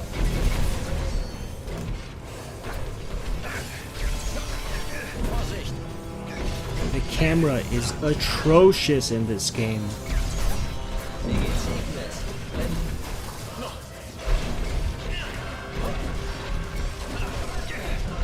Am I dead? Nope.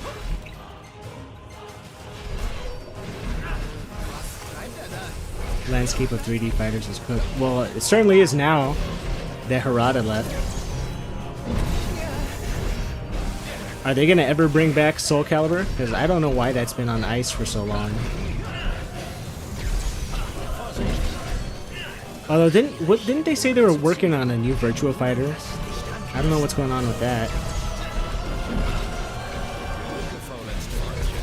Would be my favorite fighting game. I don't play very many fighters, man. Would be my favorite? I don't know, probably.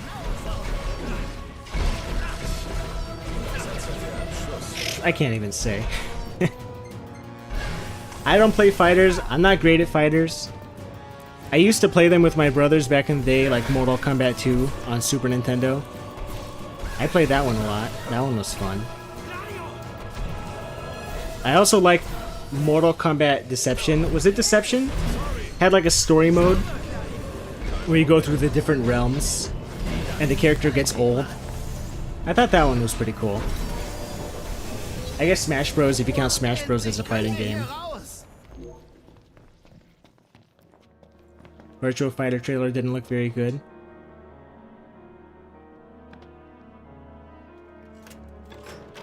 The new Virtua Fighter had a movie game trailer, not even kidding. That's not surprising. Everything is a movie trailer now. Hell nah, if they bring back Soul Calibur, they will add more meters just to rub salt in the wound. I miss Soul Calibur. I played Soul Calibur 3 and 4. Those were the only ones I played. And 3, I didn't even play it for the fighting. I played it for... I think it was like an RPG mode. Where you like collected different character outfits for the create a character thing.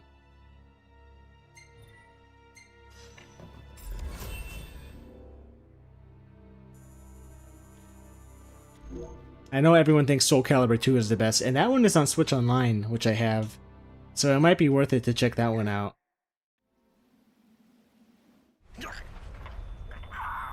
Soul Chronicle, that's what it is. I played a lot of that. That was my jam. But I didn't play a whole lot of the actual fighting game, like, against other players. Was ist los?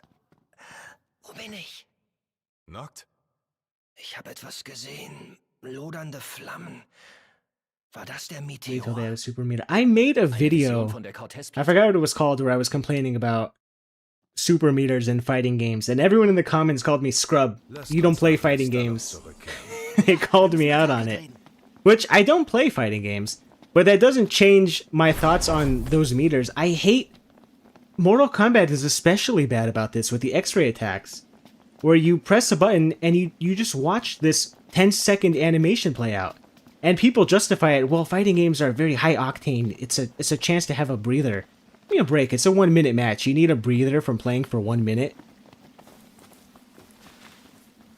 Yeah, awesome button. That's what it was. Tut das weh? And fair enough, the people that like that in fighting games, because I don't play fighting games. I'm not a fighting game player. I understand why they would like it, but it doesn't change my thoughts on it. I do not like when games you just press a button and you watch a cutscene.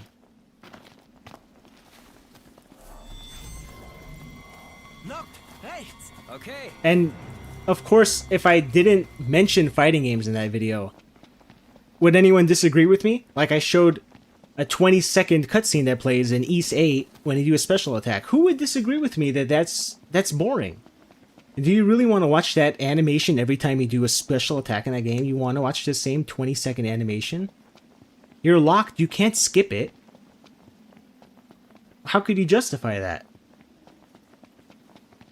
That's the thing about YouTube videos is you can make an hour-long video, but if you say one thing that's misguided or people can interpret it a certain way, they'll leave that comment and it's like boom, I just nuked your whole video's thesis. You're done.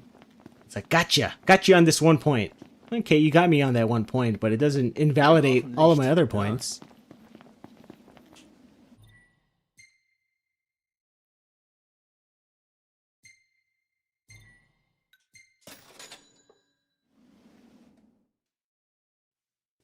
Every new game and every new fighting game has a meter. Yeah.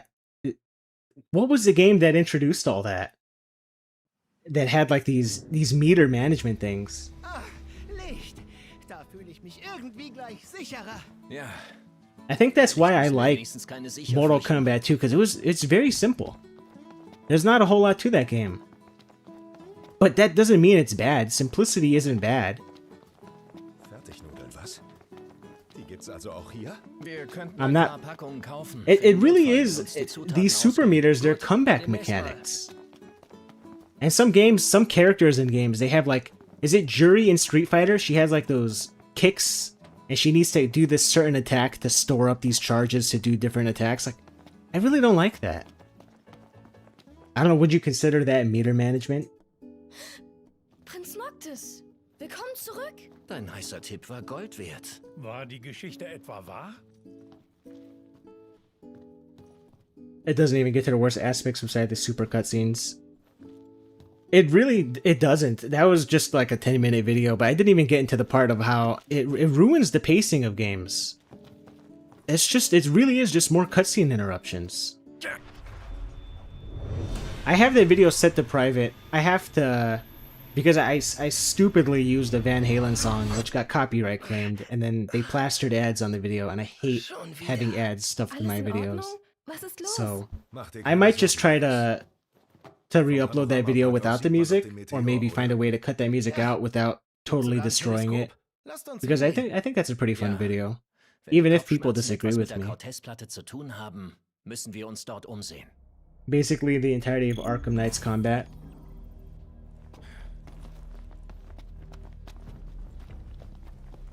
I don't think enough people hate the Batman series for people will say Souls ruined games. Batman, man, seriously. The Batvision. Every stealth game now has a button where you press one button and you see through walls. I was gonna make, this is like a behind the scenes thing here. I planned on making a video about Dishonored because, act surprised, I don't like Dishonored. I know, another hot take from me. I recorded some footage of that game, and I found it to be so insufferable. It is like the anti-stealth game. It wants to be a stealth game so bad, but it's not. And it really is a killer being able to like warp around and see through walls. Like you have all these, you're unstoppable. How is it a stealth game? Just, I'm not gonna get into it. Lust auf ein Märchen? Es war Street Fighter 4 was one of the einmal first, I ein think. göttlicher And Street Fighter 4 was Wesen, explosively popular. That was like the game that made a ton of people interested in fighting games. zerbarst sein Kopf beinahe vor Schmerzen. Und was geschah dann mit ihm? Wieso fragt ihr nicht den Riesen? Er scheint euch etwas mitteilen zu wollen. Dishonored is not good. Sollen wir? The only thing that stopped me from making that video was I couldn't stand playing it. Und sehen, was kommt. Ja, It's you can't. Here's what it Namen is. sind Schall und You Rauch. can't make a stealth game and also say, oh, by the way, you can also play it as an action game. You have a choice. No, no, no. You can't have that with stealth games. Stealth games have to be rigidly a stealth game. It cannot be an option one way or the other, because if you can bypass the stealth, Ja, nicht what's the wahr? point? Why would I Nicht, es ever ist want to besser, play wenn wir Dishonored zwei Autos as a fahren. stealth game? Dann ist es nicht ganz so eng. Like, the only motivation you have to play that game as a stealth game is it affects the ending. Woohoo. Big deal.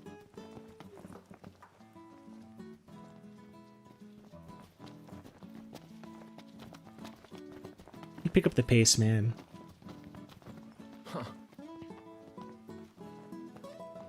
Rounds are getting longer and matches are slog to get through. And I think that's because, isn't it like most modern fighters are combo-centric? They're about juggling enemies. And that wasn't the case with older fighting games. Like, I know fighting games weren't designed for the Super Nintendo, but the Super Nintendo ports of the arcade fighters, Und they didn't have a whole lot of combos and wer juggling. fahren soll. They were just, get in one good Du sollst attack. fahren.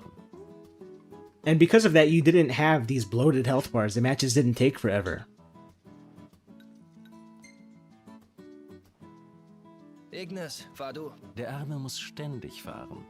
Every game must have unskippable cutscenes. I can't believe that that's still a thing. Like, people were giving crap to Square Enix about that in 2002 with Final Fantasy X. So, And yet, zur Abfahrt? Shift Up made Stellar Blade like 2 or 3 years ago, and that had unskippable cutscenes. It's been 20 years. You haven't learned your lesson? I can't believe the port of Final Fantasy X. How many times has that been ported, and they still don't let you skip cutscenes? You have to mod the game to skip them.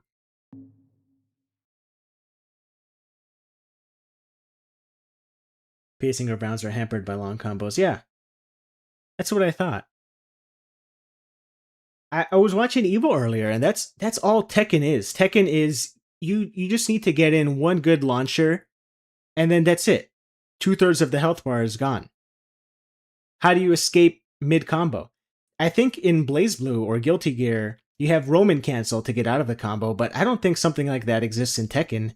In Tekken, once you're juggled, you just watch the enemy wail on you, and you hope that they drop the juggle. Ihr fahrt schön brav hinter mir her. Wenn ich euch abhänge, ist das Spiel allerdings aus. Und wehe, ihr facht zu dicht auf und zerschrammt mir meine... Ja, doch. Gut, schön die Sicherheitsgurte anlegen, Kinder.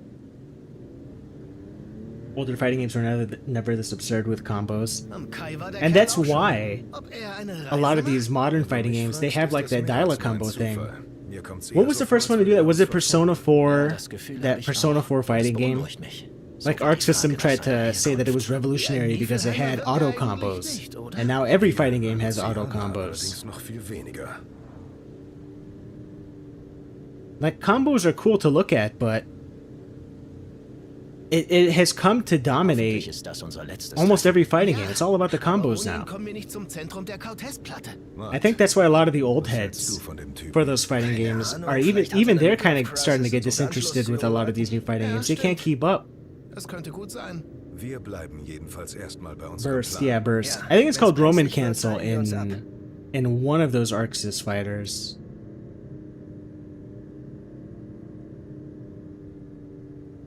Noct, was machen die Kopfschmerzen? Jetzt geht's gerade. Sie kommen und gehen. Probably 3D fighters were the first with auto combos. Fahr rechts ran, wenn's weh tut.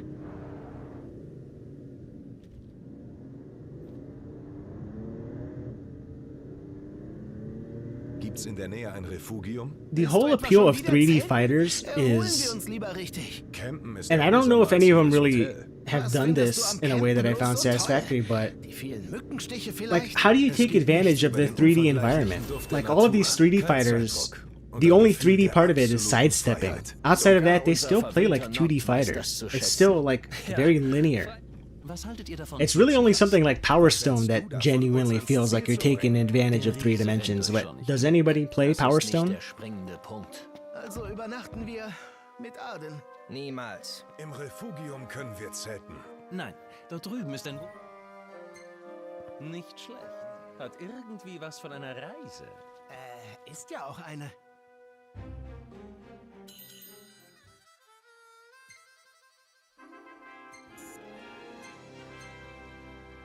Nanu, wen haben die Paparazzi denn da erwischt? Oh, tut mir leid. Blow the beast whistle to summon enemy combatants. I don't remember that. Vom Blute der Paladins.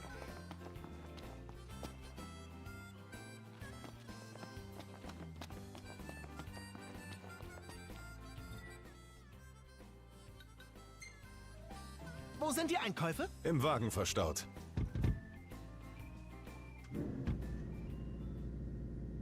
Alright guys, I'm gonna take like a 5-minute break to drink some water and stretch. You guys want to listen to some classic Final Fantasy music? Here, I'll put it on this.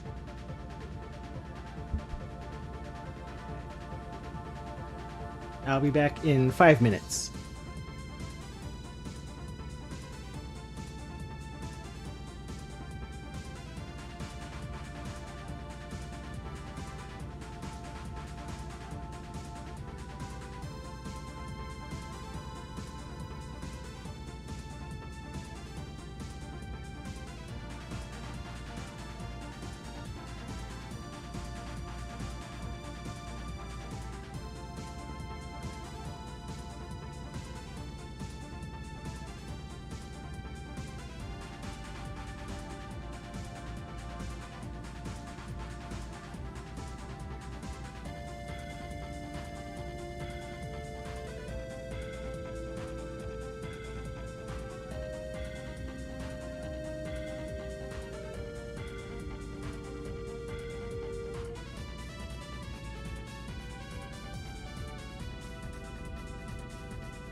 Alright, sorry about that, guys. I'm back. I just needed to stretch and drink some water.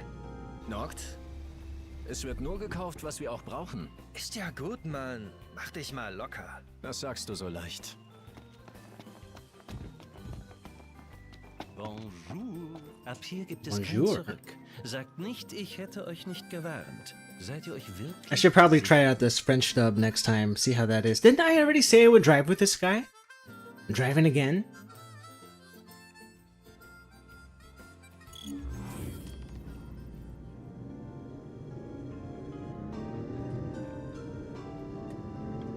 Den Meteor Keep als up with Energiequelle Arden's zu car nutzen, or the ist game mehr will als end. brillant. Oh no. Sie den Meteor dafür an? Als der Meteor auf Eos stürzte, war es Titan, der ihn vor dem Aufprall abfing.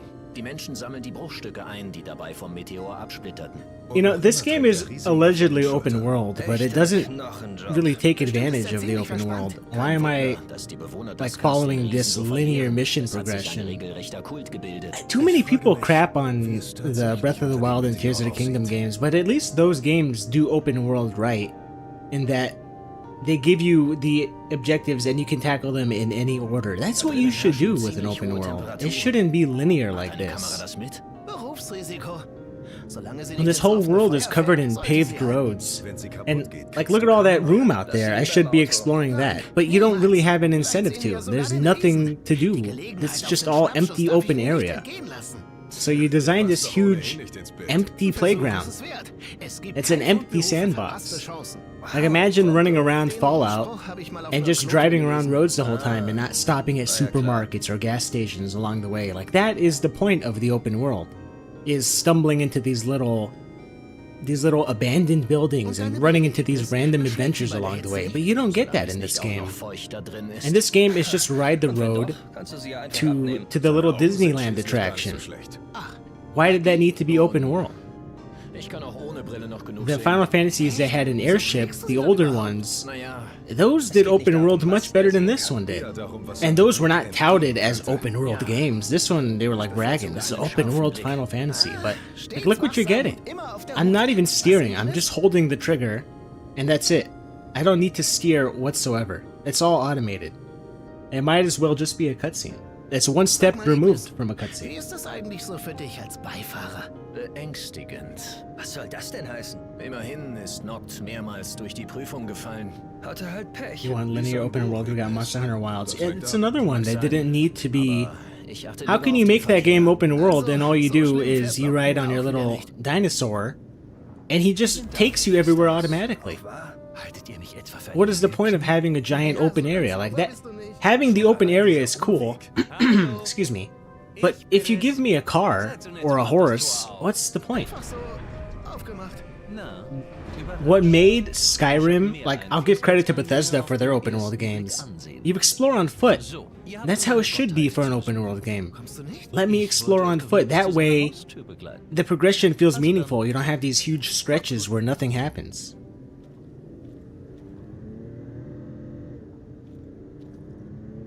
Linear open world is like a unique layer of hell. Seltsamer Kerl. Hoffentlich All of these open world games are linear. Ja, ganz so schlimm ist da auch nicht.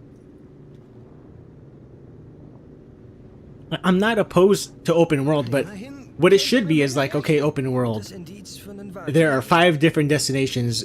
Do them however you please, in any order you like.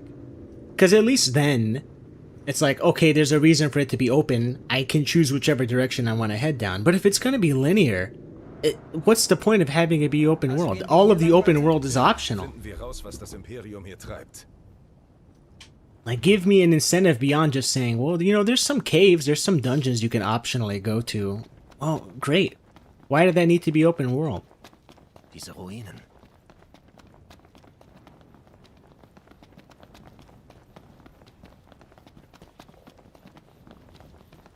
Was ist denn das? Sieht aus, als hätten wir ein Königsgrab entdeckt. Na dann, hol dir mal, was dir zusteht, Noct. Ja, in Ordnung. You know, I was enjoying this game for a little while when I was doing the dungeon content and I was getting my ass kicked by those flans. I thought that was fun. But all this in-between stuff is tedious.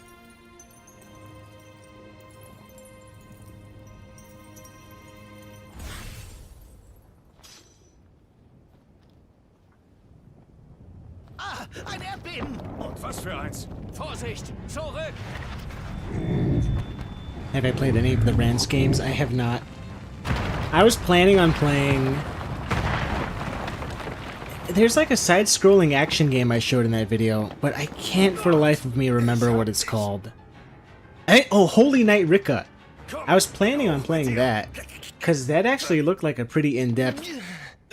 It looked pretty in-depth for... It's basically a porn game. But it looked like it had some interesting combat elements to it. It's like a side-scrolling action game with porn. Just as a bonus.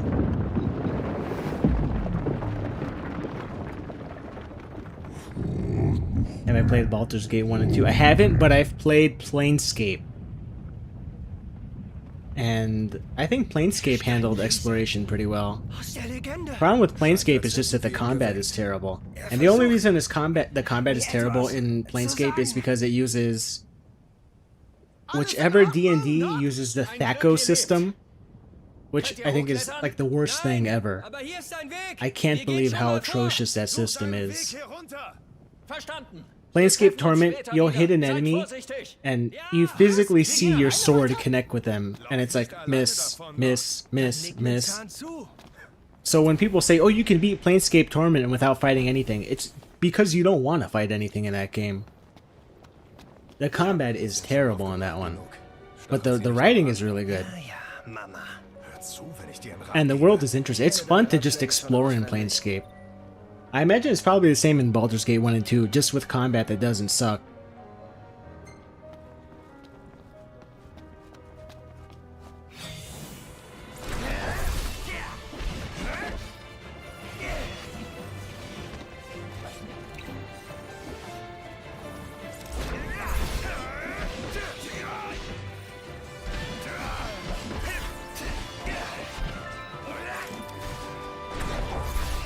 I'm actually managing to land warp strikes now.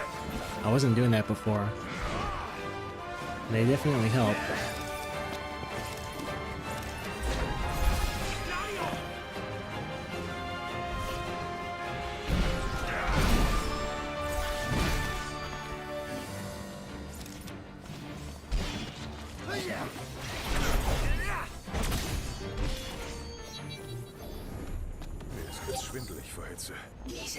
Planescape is 2E or AD&D. That's what I thought. I don't like the combat in Planescape, but if you play that game without combat, it has a really fascinating world. Like, playing that game just to explore and see the characters in the world is worth it. Just try to find a way to avoid combat if you can. And I think it has a modern port on PC. You could probably find it for like $5. It's worth checking out if you care about... If you actually like storytelling in games and you don't want just something like this, where it's like, follow the dude. You followed him. Congratulations. Now you want to go kill a monster so you can make cup noodles? There's a side quest where you kill a monster so you can make cup noodles. Like, if you want an actual serious story, play Planescape. I don't think we've really have had good storytelling in games in many, many years. Baldur's Gate has the same system. I'm probably not going to be interested in playing those ones then.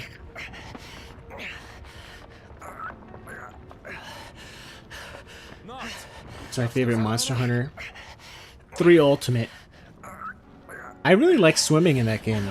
And if you play it on Wii U or 3DS, I played it on 3DS with the Circle Pad Pro, and I think it controls fine. The underwater combat is so overhated. Like, it doesn't have the same depth as it does fighting on land, but I thought 3 Ultimate had the best collection of monsters. And I tried to play the PSP, what is it called? There's another 3rd generation Monster Hunter on PSP, the one that has Zinogre as the mascot monster. And I thought that one was also pretty good, although that one doesn't have underwater combat. But 3 Ultimate, 4 Ultimate, those are probably the best ones. Or those are my favorite ones, I don't know about best. Portable 3rd, that's the one. Yeah, 3 Ultimate and 4 Ultimate, those are the best ones. Oh, talking in Versteht circles. euch. Weiter. You're a swimming enjoyer. I absolutely am. I played 3 Ultimate with the Lance. Because the Lance is really easy to use underwater.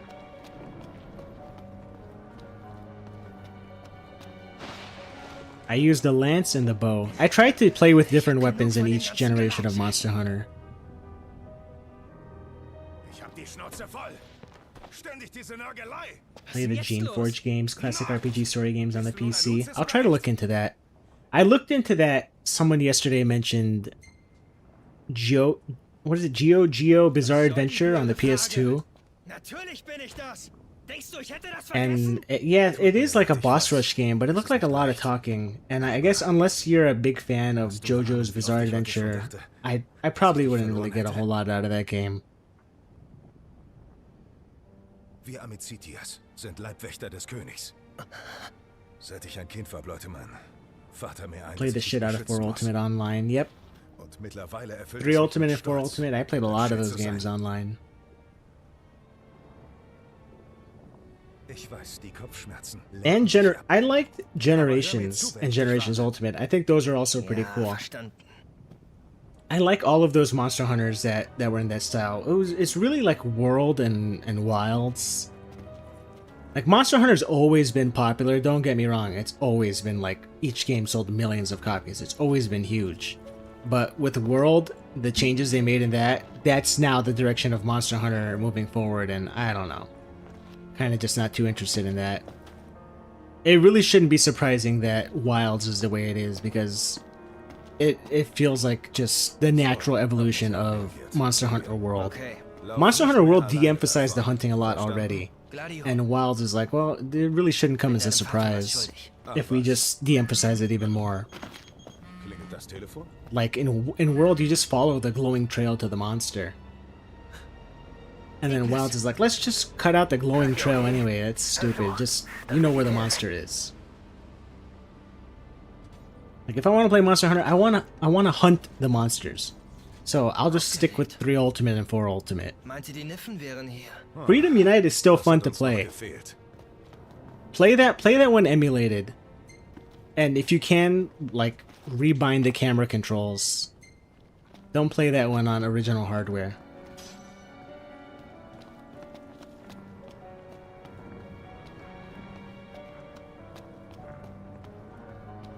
Endlich angekommen. Ja, endlich.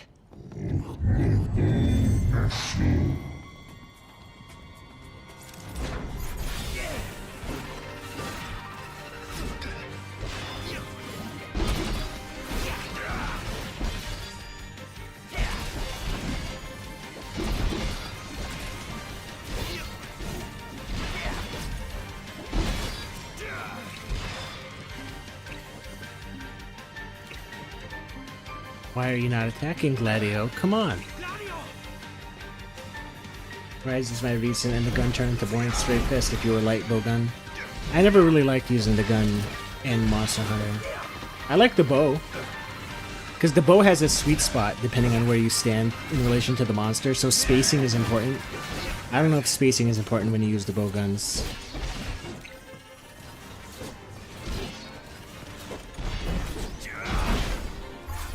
Yeah, Freedom Unite, it does have a cell phone port, doesn't it? I don't know if it's Freedom Unite, but when I went to Japan a few years ago, they have like this coin pusher game. They have like round 1 arcades in Japan, and they had this coin pusher with a Monster Hunter theme. And it's kind of like you're just playing Monster Hunter Freedom Unite, just fighting random monsters and pushing coins until you get the little bonus so you can get an upgrade for your weapon and fight harder monsters. It was pretty fun.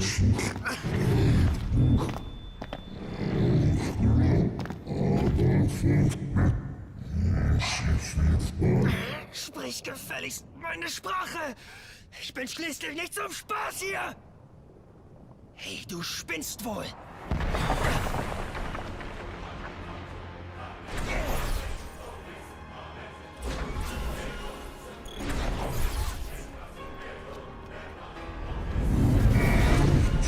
Was soll das? Dann habe ich wohl keine Wahl.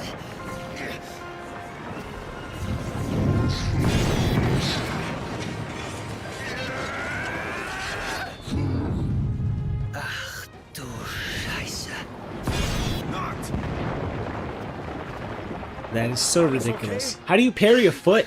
Danke. Lass uns How on earth do you parry a foot? los. Ja, den Kampf können wir nicht gewinnen. Wir dürfen dein Leben nicht aufs Spiel setzen. Schnell!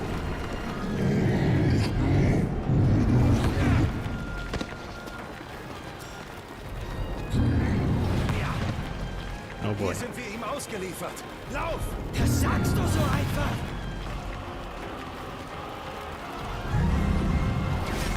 Interesting how it gives you the dodge button prompt for some attacks, but not all of them. I might as well just automate the whole game. Hier rüber! Los! Scheiße.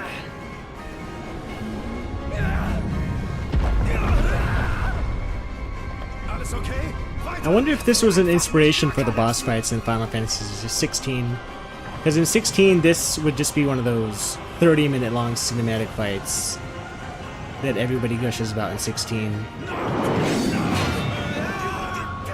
And this is just running away from this guy. Those cinematic fights in 16, they're fun for a first playthrough, but like replay the game. It's just watching a movie. And that was kind of the thing with Dragon's Dogma, the first one, was it had these giant monster fights, but you were actually climbing the monsters and fighting them.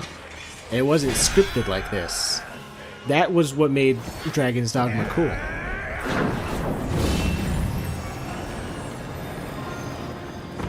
And that's the thing with these giant boss fights. You need to find an interesting way to have the player fight them. It can't just be a cinematic fight. Genug von diesem Mist.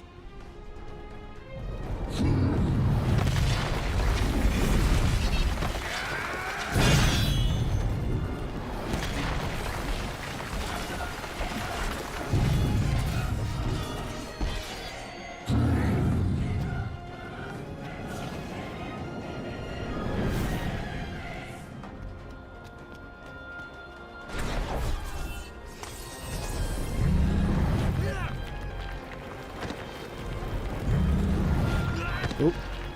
That should be an instant kill. You shouldn't be able to survive that.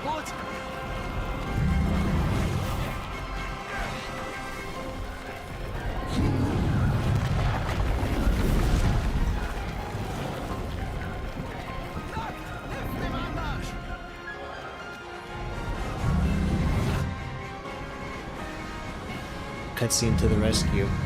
Monster Hunter used to be the last bastion of spacing in 3D action games. Now we don't have one. Yeah, is it in Wilds? Did Wilds introduced having that lock-on button where like you can redirect your attacks?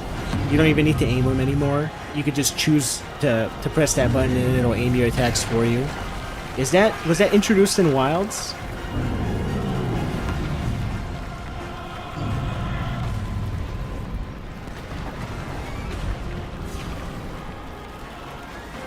Okay, dann wollen wir mal.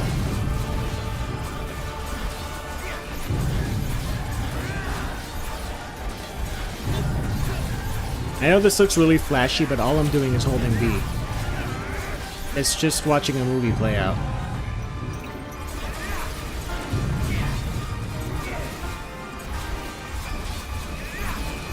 It's one of those things where it looks visually impressive, but I'm not doing anything. I'm just holding down one button.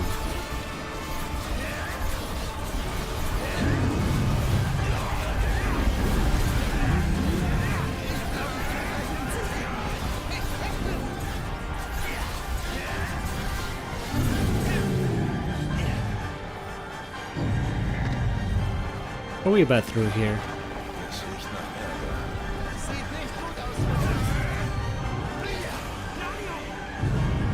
Wilds introduced focus mode, yeah. I don't know, man. Wilds is a mess. I was planning on playing all of those added monsters that they add through updates, but I tried to play the game a few months after it came out, and I kept getting this error message whenever I tried to connect to the online server. And the solution was to like uninstall the game and reinstall it to fix some sort of shader cache bug issue. And I was like, if I uninstall this game, I ain't reinstalling it. So that's what wound up happening. I haven't played it in a year because I ran into some that game was so rushed to get it out the door for whatever fiscal report Capcom was trying to hit. That was not ready for prime time.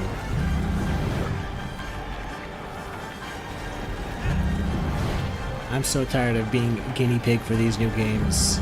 Spend $70 and it's not even done, and we'll fix it later. Okay, I'll just buy it later.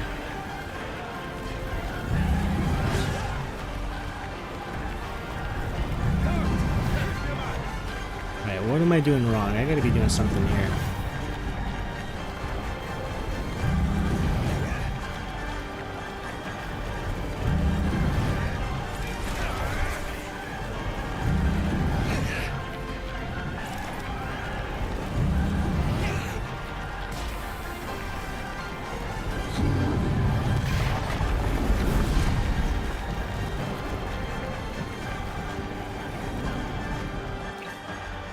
Oh boy, I'm messing up really bad.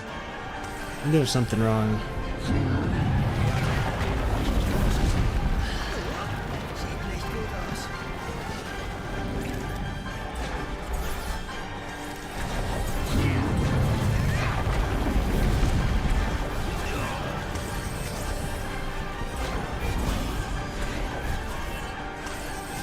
This camera is so bad. It should be pulling out so you can see this whole monster. It shouldn't be zoomed in this much.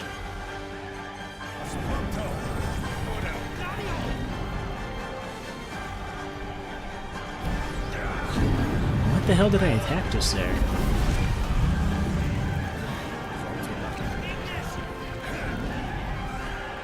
Maybe God Eater has a better spacing than modern Monster Hunter at this point. I've played God Eater...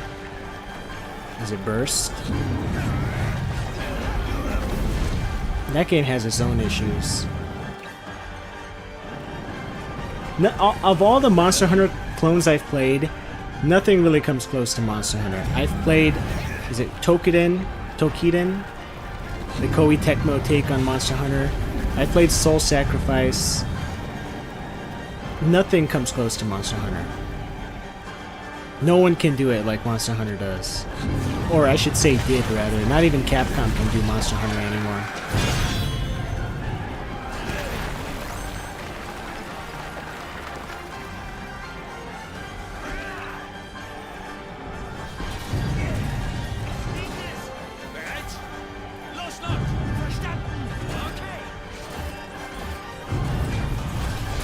God Eater Burst in Resurrection got a little bit of spacing outside of custom bullet spamming. That was the coolest part of God Eater. You just reminded me, was you can customize your bullets, and it goes really in depth. It kind of feels like the older Armored Cores in that respect, where you can just really go super creative with that.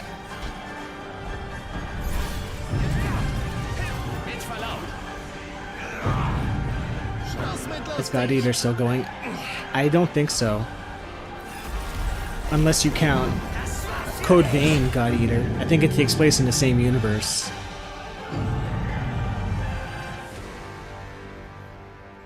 Hey! Alle noch da? Ja, Gerade so.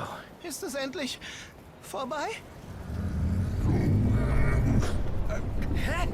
Was ist los? Was macht er? Titan! Wild Hearts is highly recommended. I looked into that one a little bit. I thought it was kind of cool. It has like that crafting element to it. Like you can craft these little structures to help you fight the monsters.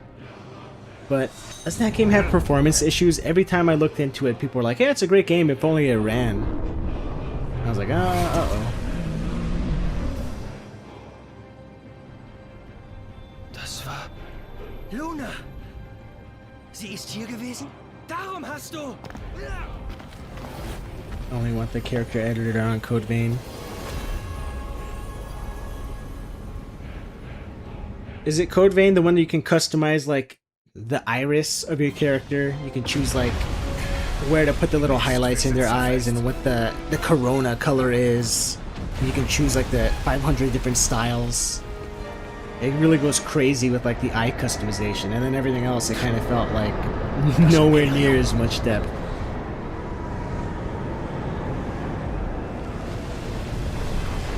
God Eater same boat as Soul Calibur, left on ice by Namco. Don't forget Ridge Racer. Hey, Freunde! Namco has a whole bunch of franchises that they're just keeping in the cooler. Hast du bei meinem Namen nicht schon Klick gemacht? Nennt mich einfach Arden. Isunia. Der Kanzler von Niflheim? Zu euren Diensten. Ich bin nämlich hier, um euch zu helfen. Ich tue euch nichts, vertraut mir. Obwohl, im Grunde habt ihr ohnehin keine Wahl. Hüpft rein. Oder wollt ihr lieber sterben? Ridge Racer is in a Tombstone now.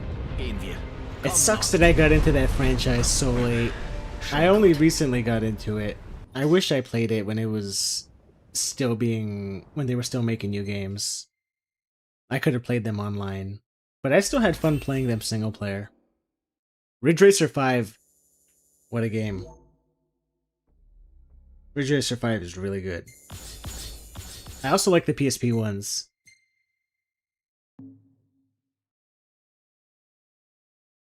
Played Ridge Racer 5 again recently. It's really good.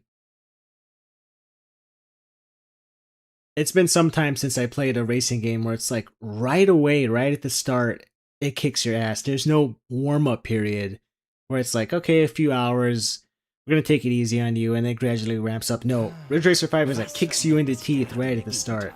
Und was willst du jetzt mit uns tun? Which was so cool. So cool to see. Und das, obwohl du aus Niflheim bist? Prompto, sag doch nicht so etwas.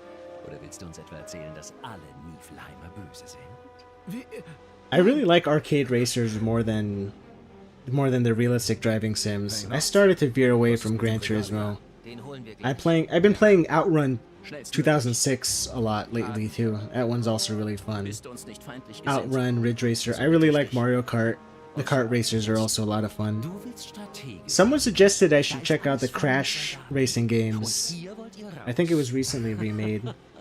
I wonder if that one's any good. That one might be worth playing too. Although I really don't like the Crash character, but it might be fun as a racer. That one I think probably has some challenge to it, which could be cool.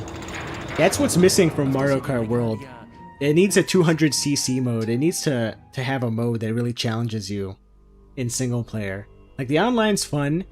That's got its own set of issues, but they really need like an extra hard mode for the single player because what's currently in there is like piss easy.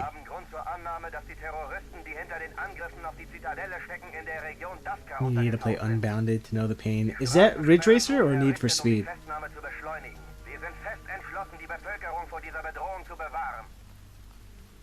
Ridge Racer Unbounded, maybe. It sounds familiar.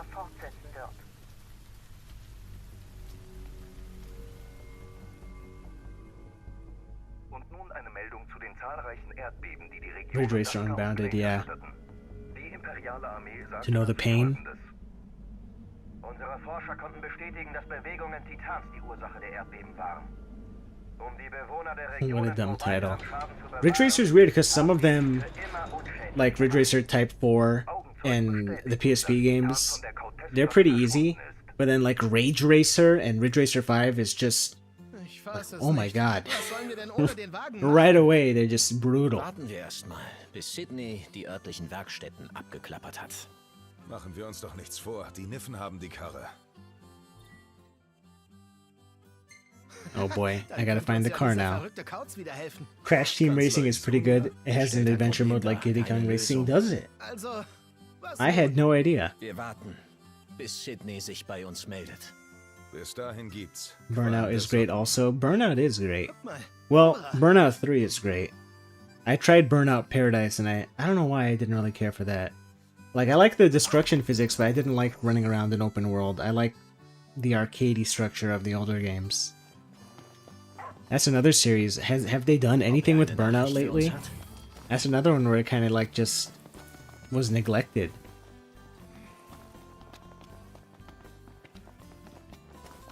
Half of the quests in this game are just follow this guy, tail this guy in a car, Walk around the city with this girl.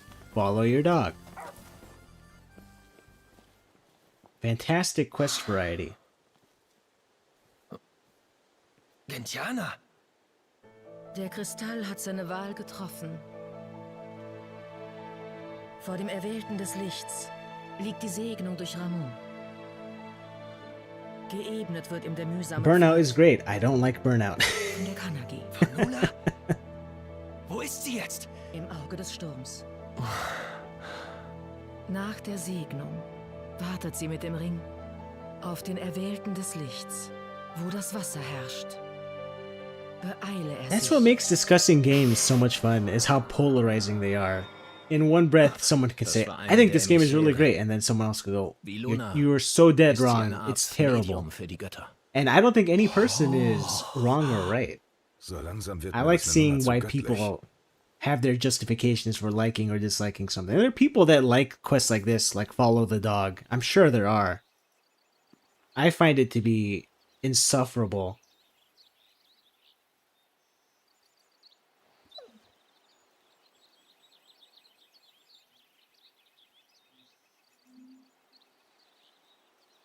Yeah, they're very polarizing, more so than any other media.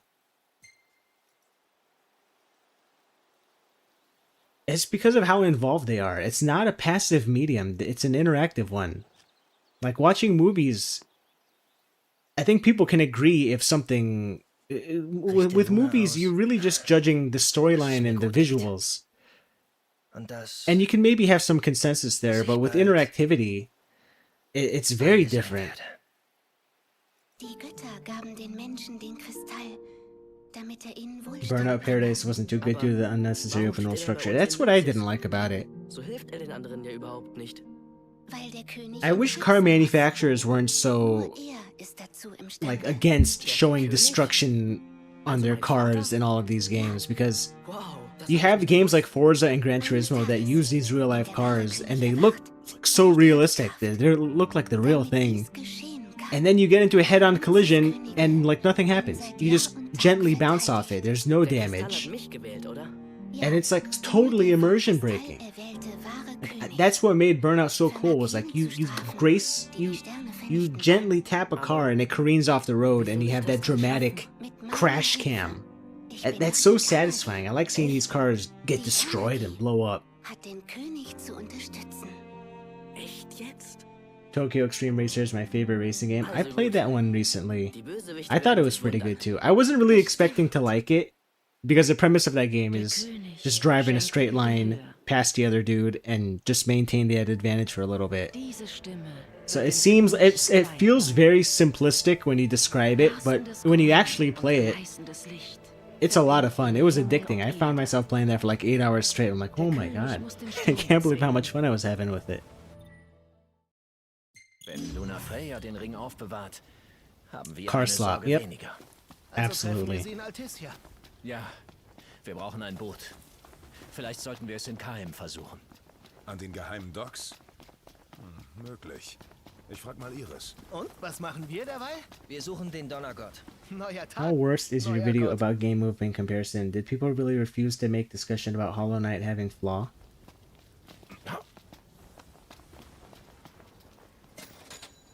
Noct, heute mache ich dich I'm not sure what you mean. Meinst du in King's Knight? Herausforderung angenommen. Hollow Knight Da bin having ich auch flaw. dabei, Jungs. About the movement in Hollow Knight?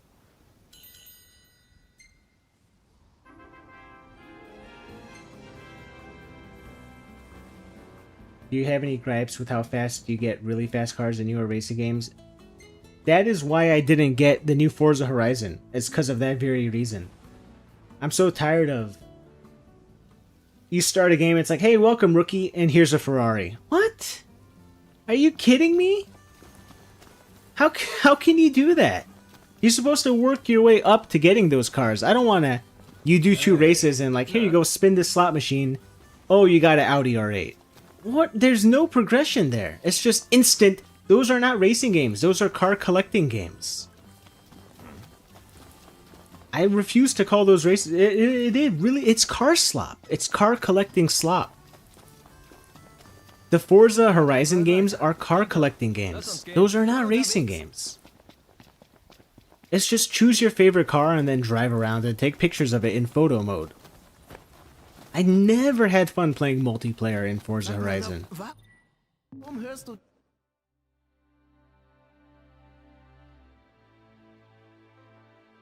diese Frau in deinem Kopf? Gentiana? Ja. Ist sie etwa eine Göttin? I played Excite Truck or Excite Bots. They're underrated arcade racers for the Wii. No, but I have Dolphin set up, so I can give those a try. I like arcade racers.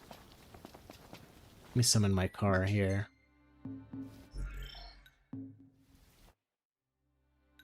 Oh, I forgot. I don't have the car. I have to hoof it on foot. God damn it.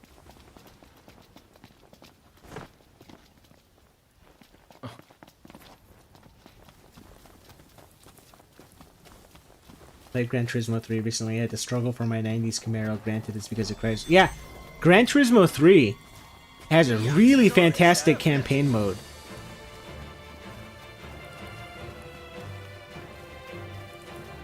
Gran Turismo 3 is still good. And Gran Turismo 4, I think Gran Turismo 4 is a little better. But Gran Turismo 3, I played that all the time as a kid. And it's because of the campaign mode. You need to have that progression. You cannot give me all of the best cars right away. I don't even think Gran Turismo 3 had Ferraris. That wasn't until Gran Turismo 4.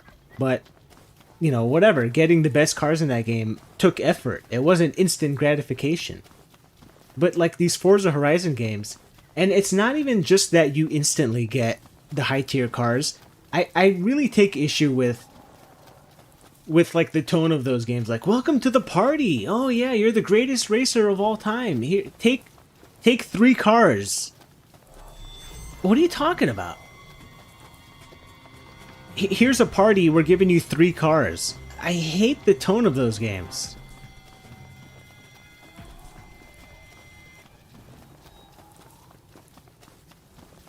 I know Forza Horizon 6 tried to minimize that a little bit.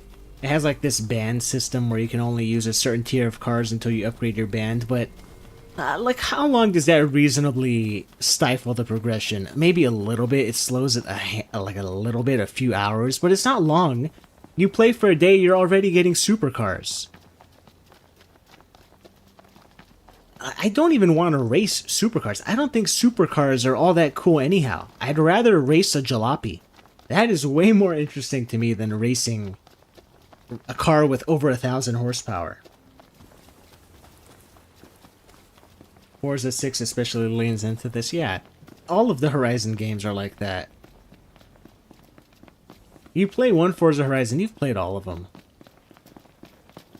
I haven't played the first one. Maybe that one's different. Maybe that one wasn't as egregious in that respect.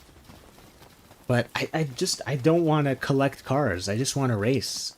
And those games, they're really not about the racing. It's about pick your favorite car, drive around, look at the landscape, take pictures. No, man, I'll just play Ridge Racer.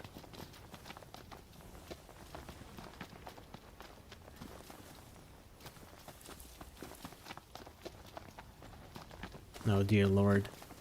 How do I get through this? Player expression slop. Player expression is a weird one because I know people are pushing back against that term. But like every game is expressive to an extent. Cause you have like different like right now choosing your weapon. That is expressive. Granted, it doesn't matter here. It doesn't matter which weapon you choose, but you do have a choice in which weapon to choose, and that's what makes it an RPG, is having that choice element. Like, RPGs are all about expressive gameplay. It's how you choose to develop your character. It's about the team that you choose to roll with. It's about the build that you choose to create. But I get it, for like arcade games, they don't want player expression in those. What was it that I played last year? Like, the Shinobi game? Shinobi Art of Vengeance? That was a huge disappointment. In that game, like, you have all these combos, you can juggle enemies, you can string together these huge combo attacks, and yet you don't really need to fight the enemies at all. You can just run past them. Sometimes it'll lock you into a room and you have to fight the enemies, but Like, how do you have this game where you're like, you have this combo-centric, expressive gameplay, but you don't ever really need to interact with that element of the game because you can just run past everything. So maybe in that sense, that's why players are like, I don't like player expression. But, you know, Shinobi Art of Vengeance isn't an RPG. So, context matters. Horizon 1 was tied to a wristband system, basically a ranking of this limited events you could enter, which is what I thought Horizon 6 did, but maybe it's just incorporated in a ham-fisted way. Because I swear, I was watching people play Forza Horizon 6 on launch day, and they were all getting the best cars in like an hour. They were all getting supercars. I don't know, maybe they were pre-order bonuses, which even if they are pre-order bonuses, that's still stupid. Should not be able to pay extra $20 to get a collection of 10 supercars. It kills the game. Hat die gleiche Wirkung auf Noct wie die Titans. Shinobi Art of Saving Money. Den König mit ihrer Kraft zu segnen. Was ist? Hörst du sie wieder? Ja, Luna weckt die Götter. Yeah, that... Who made that video? Spiders STG, I think that's his name. He made a really great review of Shinobi. If anyone has been interested in that Shinobi reboot, watch the video by Spiders STG on Shinobi. He covers everything that needs to be said about that game. Like, arcade games, you should not be able to optionally engage with enemies. Like, fighting should not be optional in an action game.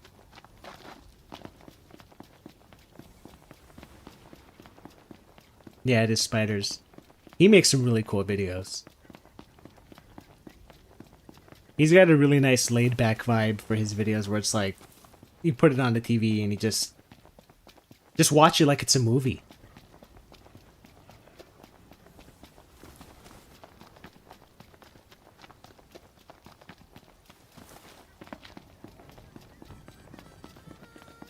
Man, I got some major whiplash with this game. How do you go from fighting that Titan, that big dramatic fight with bombastic music, and all these special effects flying around everywhere, and now it's just follow the dog, run from waypoint to waypoint.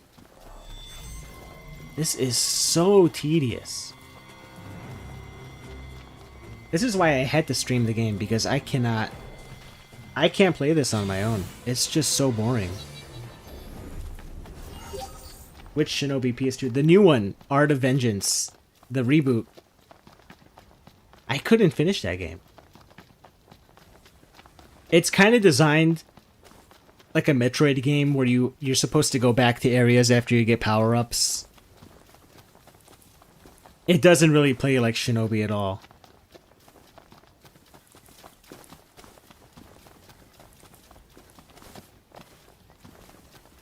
Tedious or Tidus? Both.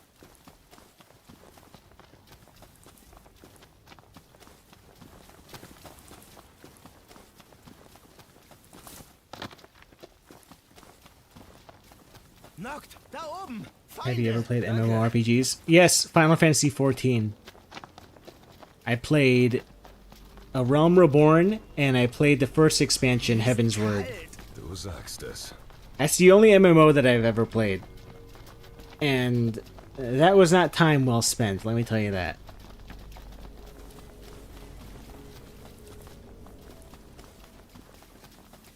The no contact damage is crazy. Yeah. You just run past everything in Art of Vengeance. It's like they didn't even consider that players would take that option.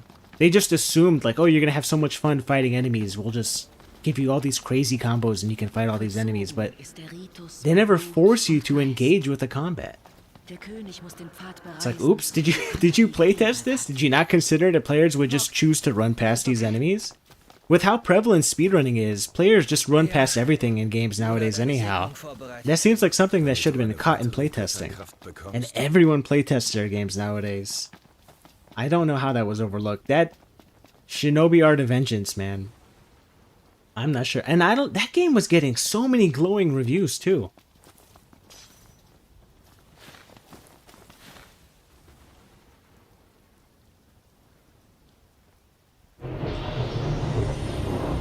Played up until Dawn Trail and the monotony got to me.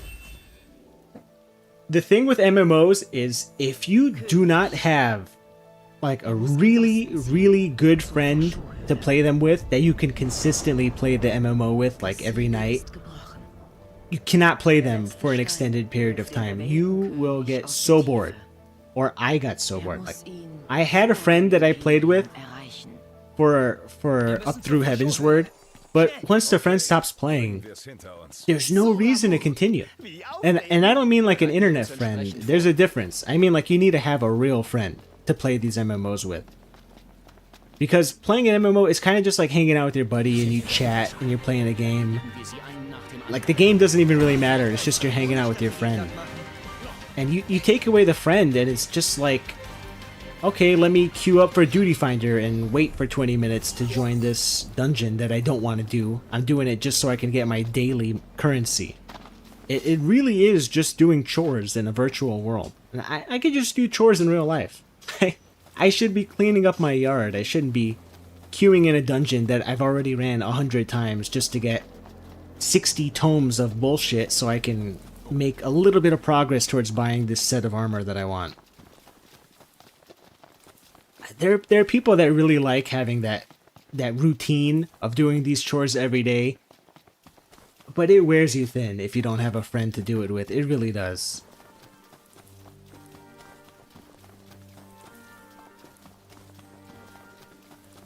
Metroid Prime 4 mentioned every stream when.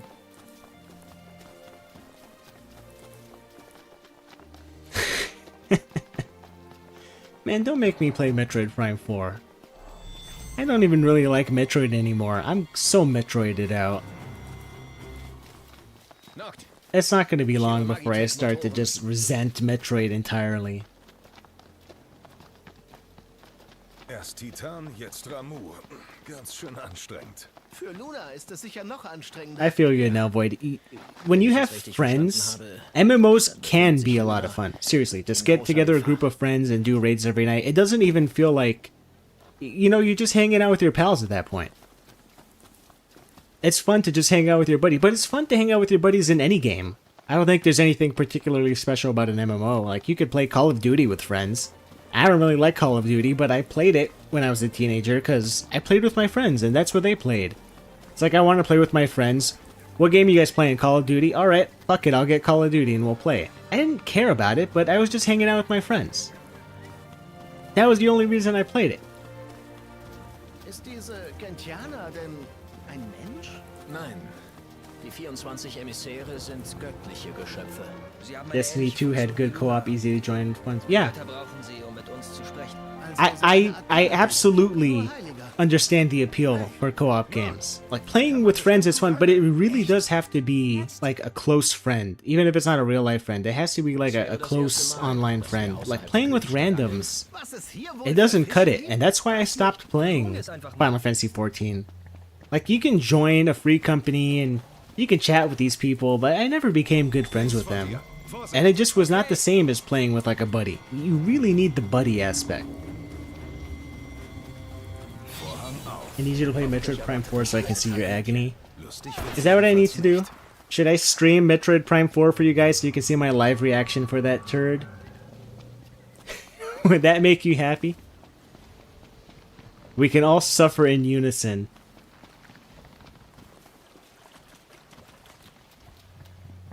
That's really all it was. The gameplay in 14 wasn't special. I don't know why 14 isn't purely real-time. Like, even Guild Wars from like the mid-2000s, didn't that have real-time combat? I don't understand why it has like this universal... What's the universal cooldown for Final Fantasy 14? Is it 2 seconds? 2-second universal cooldown? It's so atrocious. The whole game just revolves around memorizing...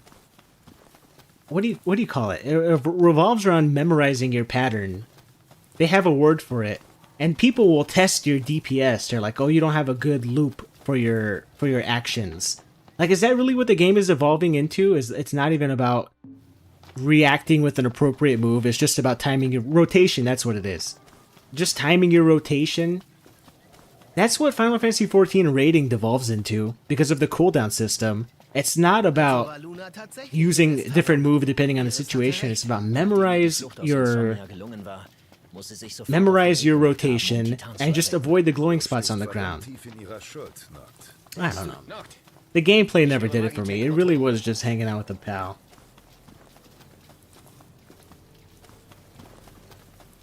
That'd be really fun to watch you suffer Metroid Prime 4. I'm sure it would be. I don't know. It's on sale for like $30 on Amazon Prime. Should I just bite the bullet and get it over with? I know I'm not gonna like it.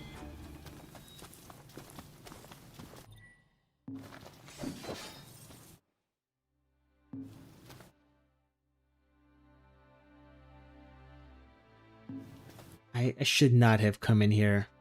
I gotta find a way out. Can I put a marker? No. I'll just keep going this way. DPS rotations, yeah. I played healer for a little bit in Final Fantasy XIV just to break up the monotony of doing a rotation.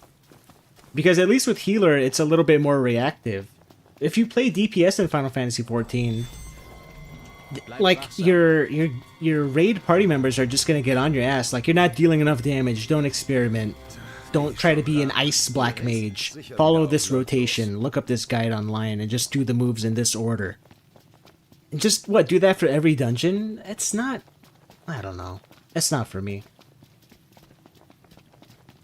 I will push back that you need a close IRL friend. You become close with someone you encounter online like I did, but it does take effort and the relationships can be fragile and break easily. Which is why I said I prefer playing them online, because it's hard to grow a personal attachment to someone. I don't know, maybe if you do like FaceTime with someone, or you do like a Zoom meeting with them. I don't use Discord. Can you do like video calls in Discord? Maybe you can do that. If you do like a face-to-face chat and really get to know someone and become close friends with them, maybe you can play an MMO and become close friends with someone and have a good time, but I don't know. I never really got close with anyone that was a digital friend.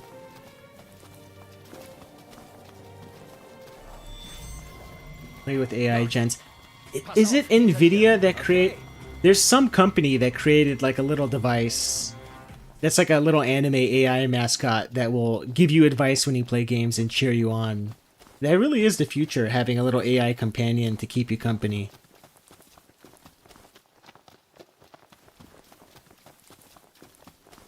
Would you ever go back for the Evilist stuff? In Final Fantasy XIV? No. I know Matsuno directed the Evilist raid, but that's something of his that I probably will just never get around to playing. I played a little bit of Final Fantasy XIV as a joke for one of my older videos. I can't remember which one it was.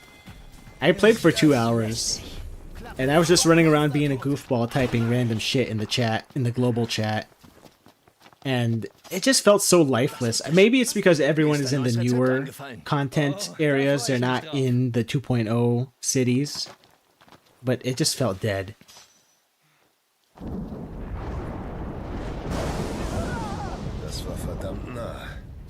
Arcade gamers are too chicken to play roguelites. Oh, roguelikes. I always get tripped up on that roguelikes and roguelites.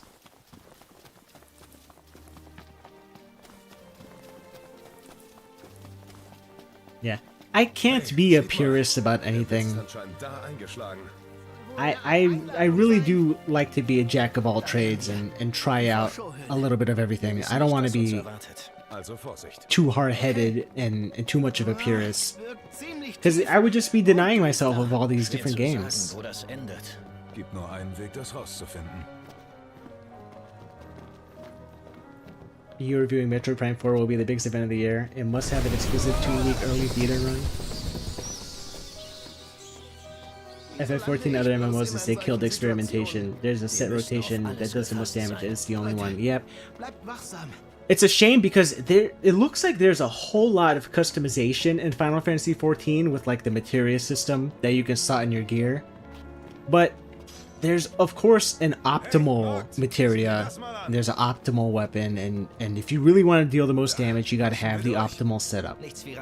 And that really kills the the RPG aspect of the game where you get to experiment and try different things out. You're not meant to experiment. You're meant to follow this set rotation, this set amount of gear.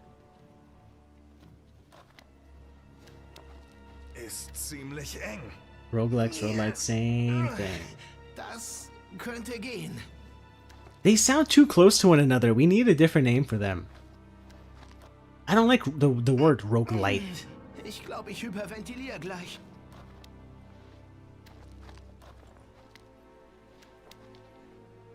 Roguelikes to me are Mystery Dungeon now. I really don't know. I said the same thing in my Hades 2 video. I think people said the difference is roguelites have meta progression, which are permanent unlocks that you can use to make future runs easier. But it really does feel like splitting hairs at that point. I don't know. I guess it's the degree to how easy you can make future runs. Like, I would say, yeah, Hades 2, you can just trivialize future runs with the amount of different things that you unlock, and it kind of ruins the point of learning how to play the game. But then you've got something like Binding of Isaac, where no matter what you unlock, if you don't know how to play the game, you're not going to magically become good enough to clear the game. You really do need to reach a point where you know how to play it. Jack of all trades is ironic considering my username. I didn't even consider that. RNG slot. Da können wir durchkriechen. Nur nicht den Kopf verlieren. Aus meinen Augen.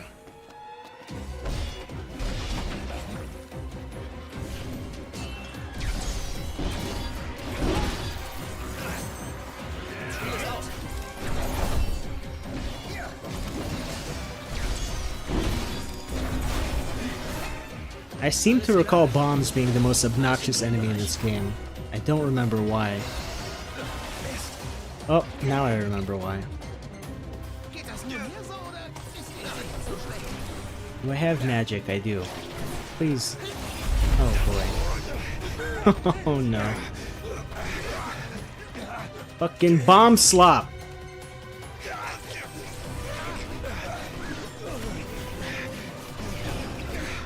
Can one of you help me out here?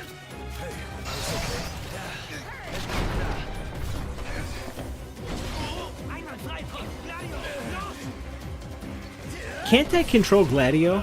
What's the button to control him?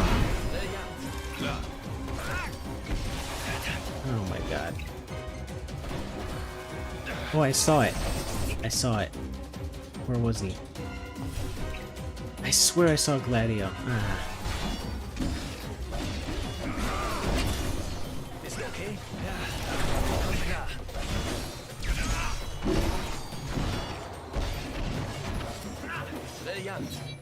Kinderleicht. Das war knapp. Ja, das war hart. I do like this battle music, seems to fit the atmosphere. The music in this game really is good. Da bin ich aber gespannt. Much better than 16's music. I went to a concert last year, Distant Worlds, Final Fantasy in LA.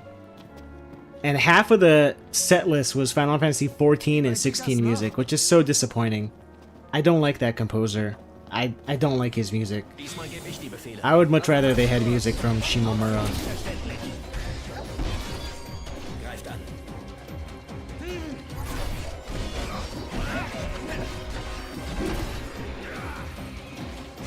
Star Providence is the best roguelite I've ever played. Is that a twin stick shooter?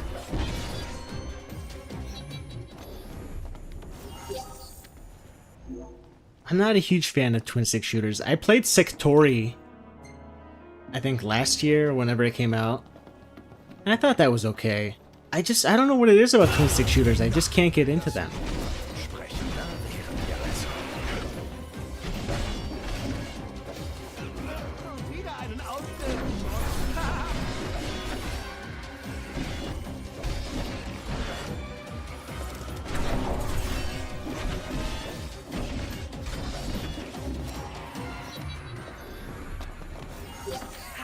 Perfekt.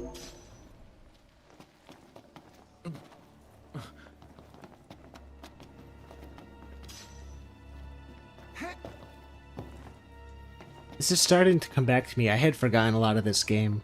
But I think Ramuh is your first summon. He's the first summon that you unlock. I don't remember if you have to fight him. Yeah, it's a twin stick. I thought as much.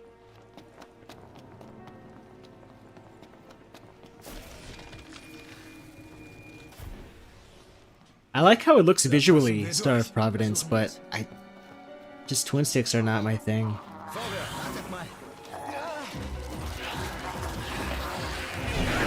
What a brilliant camera. Oh my god.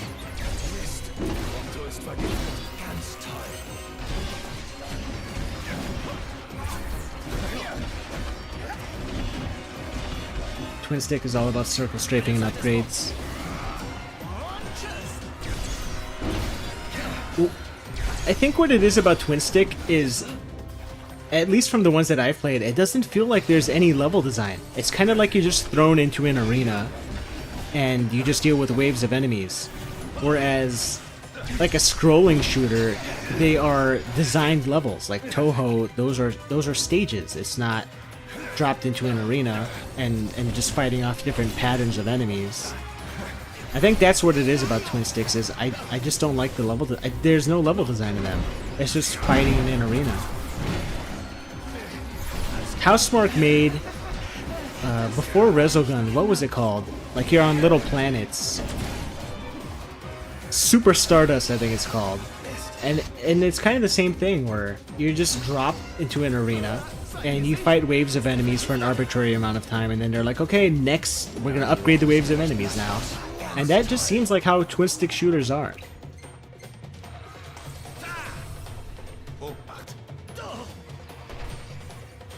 Wer fällt zuerst? Wir oder der Feind? Und wer euch erwischt? There is it Zero Gunner? There's a helicopter shooter that is also a twin stick. One stick moves your ship and the other one rotates the direction that it fires. So it's twin stick, but it's also scrolling, which is important. So I guess if it was a twin stick shooter that had scrolling so you're still going through a level, that's something I would be interested in. I would be down for that. But if you're just gonna plop me into an arena like Sectori, then I don't know, it's just not for me. Under Defeat, yes, that's the one. Under Defeat and Zero Gunner 2. Both of those you control a helicopter and they're scrolling shooters, and the right stick controls the direction that you're aiming the shots for your helicopter. So it's not really like a true twin stick shooter because you don't have that 360-degree range of movement that you aim your shots, but it's kind of close to something at least that I would prefer. Leute, hört ihr das auch? Under Defeat New Order mode, yeah. The 16:9 aspect ratio. Was ist los? Hey, bist du okay? Hier drüben.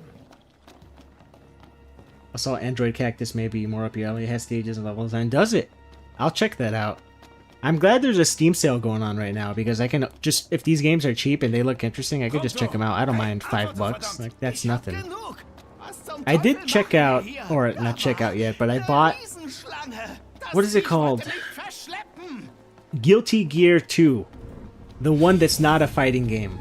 The one that's like this hybrid Devil May Cry, like, strategy game that nobody seems to like, but because it looks so unique, I was like, I'll check this out. It was like $4 or something like that. Like, I don't care if nobody likes it.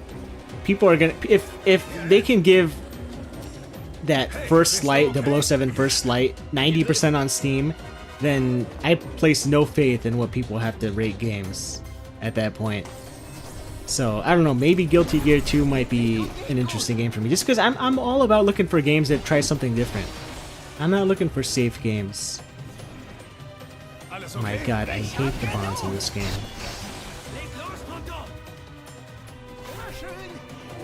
I named my shiny Poltegeist Pokemon after you. You named it after the Rush Hour movie series. You didn't name it after me.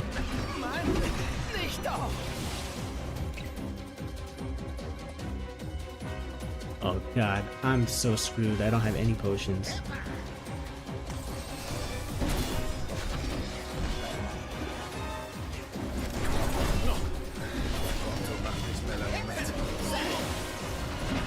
Guilty Gear 2 Overture, that shit is awesome. I hope it is. It looked interesting, that's why I checked it out. I was not interested in playing a Guilty Gear fighting game. I wanted to play something that was different. And maybe that's why it has bad reviews, because it's not what people expect from the Guilty Gear series. Maybe they wanted a fighting game out of it. I'm glad that it's something unique. I'm all about those games that are unique. But unfortunately, it seems like nobody liked it, so they just went back to making a bunch of fighting games. Which is a shame. Well, I shouldn't say it's a shame yet, I haven't played it. But if I wind up enjoying it, then it'll be a shame.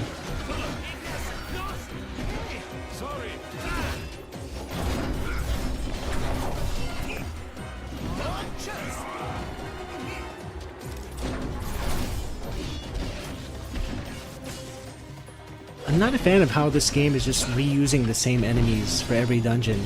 Like, these enemies don't feel specific to the dungeon. Just place a Mind Flayer and Flan and bombs in every dungeon. There should be unique enemies in here.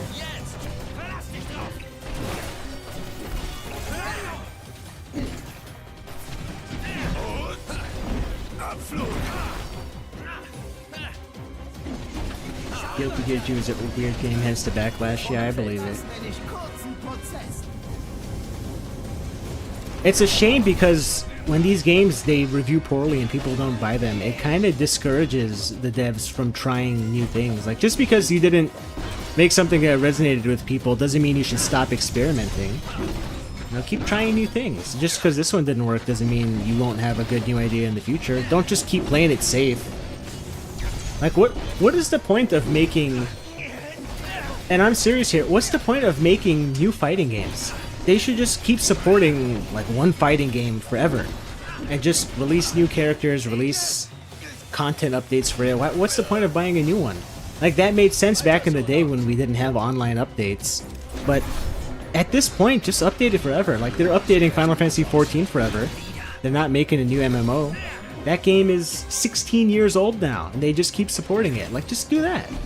Do that for a fighting game. We don't need a new fighting game.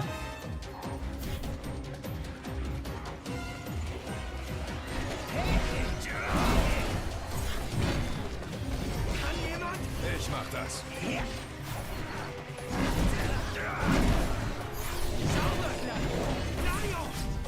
Just keep spamming this move. Hopefully I can kill this guy.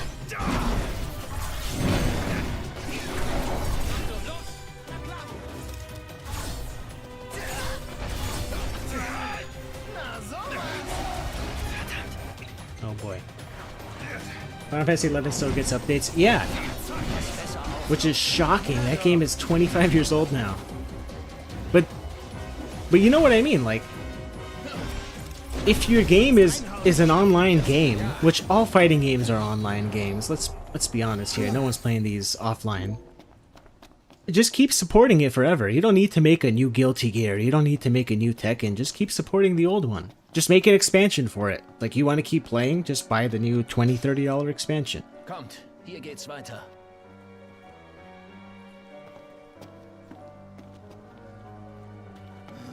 Sie ist hier irgendwo.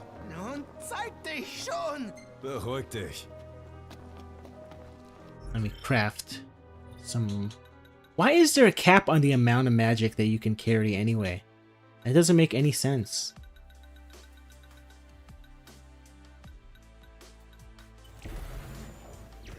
What's the point of restricting the amount that I can carry? It's not going to break the game if I can stock 500 pieces of magic. It's all arbitrary anyway. See, stocking magic, I have to defend Final Fantasy VIII. I can't believe this. Capping the magic in Final Fantasy VIII made sense because you equipped it to your stats. So if you could carry more than 100 fires, you could balloon your stats to incredible amounts. In this game, you don't equip magic to anything. It's just you use it to craft the actual, like, magic grenades. So what is the point of restricting the amount that I can stock?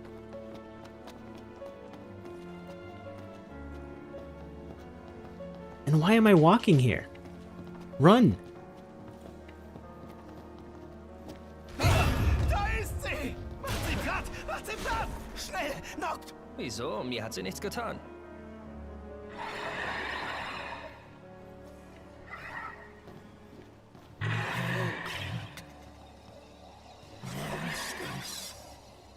What if we got an action RPG with customizable spells similar to God Eater?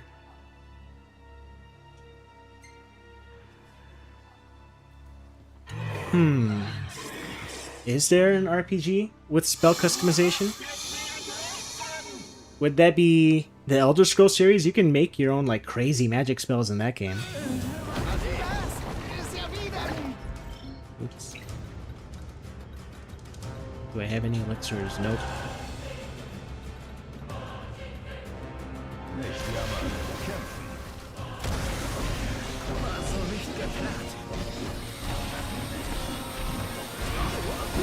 Etwas zu früh für eine Pause, Porto, findest du nicht? Ups, Mist, erwischt.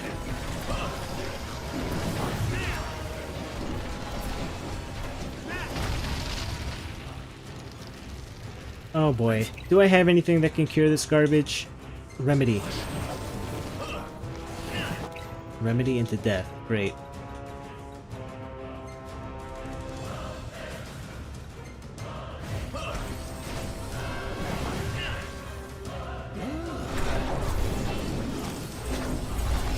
Amen, God Eater's Bullet. I don't know if there's any action RPG that has that kind of customization.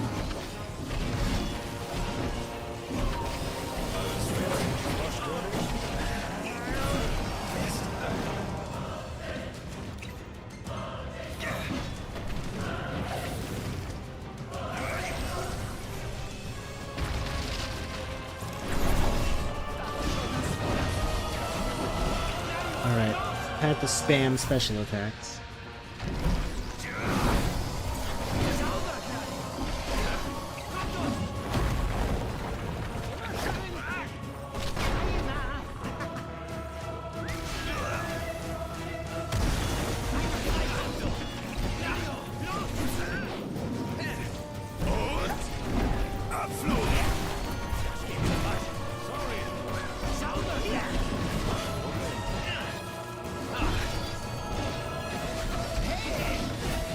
You know, at least this game does not have a stagger gauge for the monsters. I really do not like the stagger mechanic. I don't like when you have to, where you can only deal a little bit of damage to enemies until you stagger them, and then you can finally deal big damage to them. At least in this, you can consistently damage them. Like, yeah, it has parrying, which is a little annoying, but at least I can hurt them. Oh god.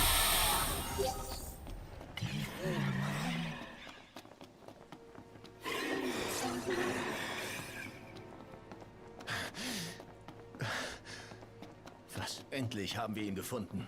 Na, ein Glück.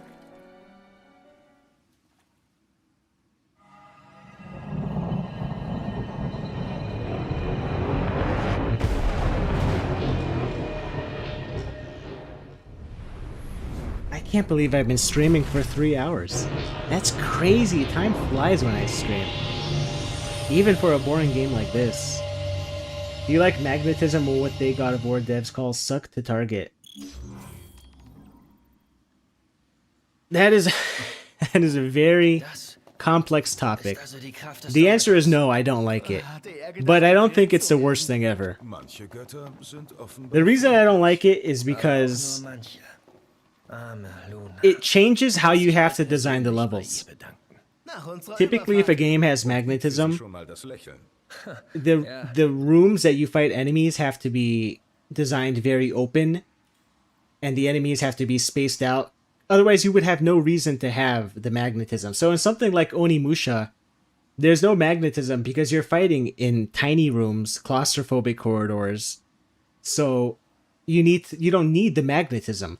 But in something like God of War, the reboot games, you have these big battlefields, and when if you press attack and an enemy's far away, you just whiff. So they add in the magnetism. I'll try to keep playing while I talk. They add in the magnetism so it doesn't feel like you're spending a lot of time walking around. But the drawback is that, yeah, it gets rid of that spacing dynamic, because now you don't need to gauge the distance between you and the enemy. because Ninja Gaiden 4 has magnetism in it, and the older Ninja Gaidens don't. But you'll notice that Ninja Gaiden 4 has huge rooms that you fight the enemies in. These stages are much bigger than the environments in Ninja Gaiden Black and in Ninja Gaiden 2. Because the rooms are a lot bigger, that's why you need the magnetism to fight the enemies. Or maybe the rooms are designed bigger because they want to have the magnetism, but either way, the two go hand in hand. So, it's not so much that I dislike the magnetism, it's something that it pretty much has to be included if you design your environments a certain way. Hat sie den Regalier gefunden? Ja, in einer Niflheimer Basis. Na toll. Davon lassen wir uns But nicht it's a very complex topic. It's beyond the scope of even me. I'm not like this action game guru. I have no clue. You're like, if you ask me, what makes the best action games? I don't know. I know what I like. I don't really like... I like spacing. I think spacing is very important in action games, but I don't think if you include magnetism in your game that it's the be-all, end-all. Maybe if you have a very subtle amount of it. But like, this game has magnetism too. Like, watch. I'm gonna stand over here and I'm gonna hold down attack.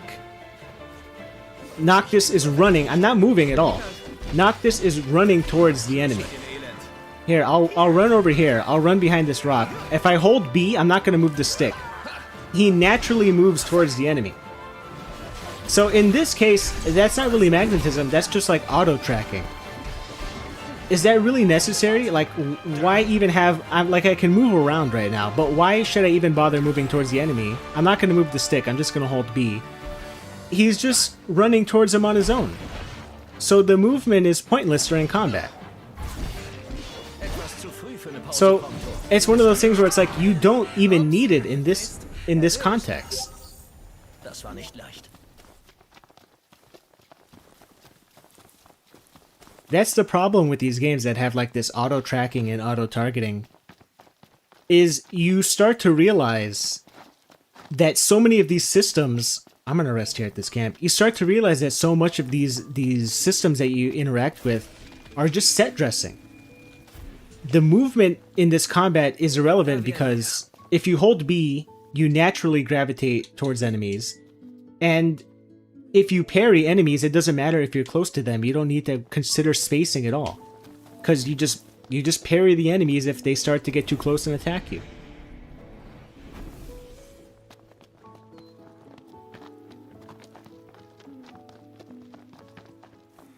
Did I get the car back? Motherfucker, why do I not have the car? Ninja Gaiden 4 has terrible magnetism. People saying it's momentum and not magnetism. Momentum is this. Alright, I'm stationary. I'm gonna move the stick. You see how he has to have that little build up before he starts moving? If I move up, he doesn't go into a sprint right away. He has to build up into it. That's momentum. If I turn around, he has that turnaround animation. He slows around. See, he does like a little slide. That's momentum. And that plays into game feel. And that is important, but that's not magnetism. Magnetism is you press a button and you auto-track towards the target. I think they call it inertia these days. Yeah, same thing, momentum and inertia.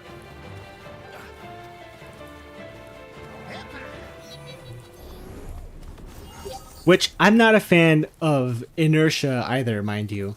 Because it just feels very slow. Like, if I wanted to turn around on a dime, it doesn't happen. He has to do this little turnaround animation. And that's something that comes with realism. It's like, well, if you turn around in real life, you have to carry that momentum. You have to do this little slide. It's a concession made to make the game look more realistic, but in terms of game feel, like if I just wanted to turn around on a dime, I can't do it.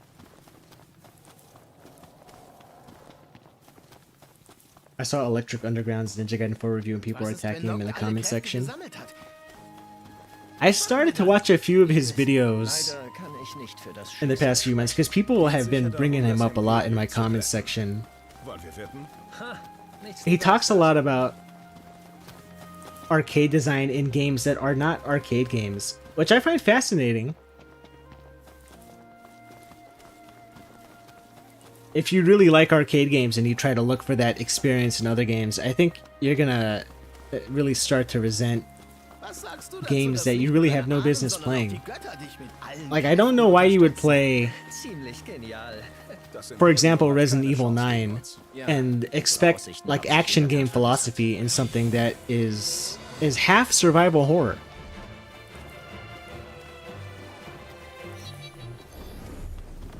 Nothing against the guy. I think he makes a lot of really poignant observations in his reviews, but I think if you try to attribute arcade design philosophy in games that don't employ that philosophy in their development, that's gonna really attract the type of crowd of people that are like, why are you even playing these games?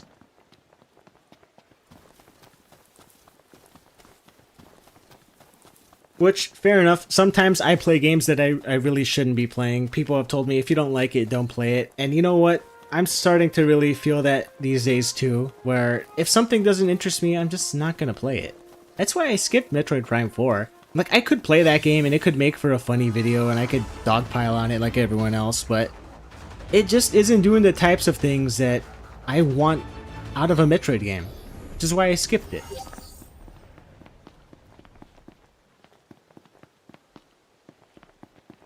At some point, you just need to decide if a game is for you or not.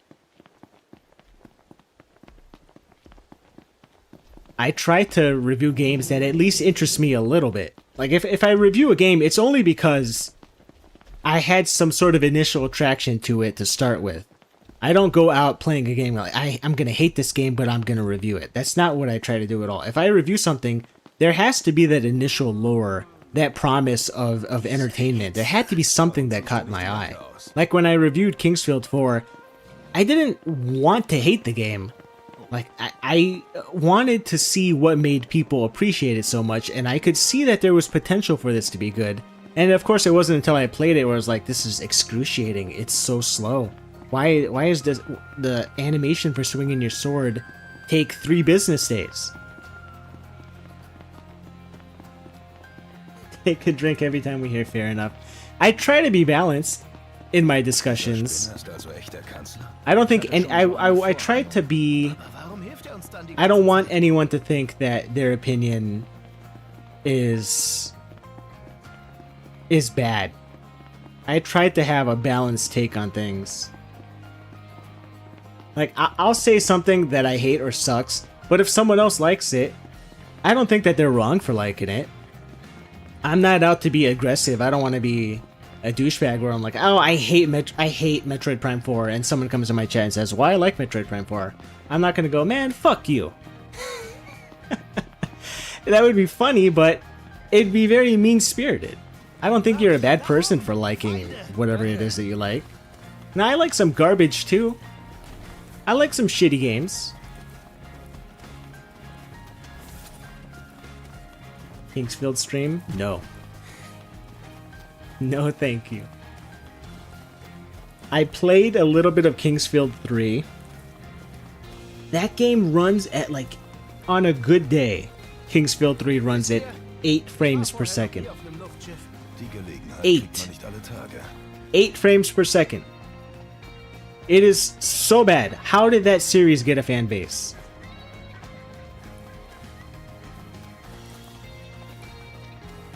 His next review is Animal Well. It's really questionable why he needs to follow his Patreon. Who?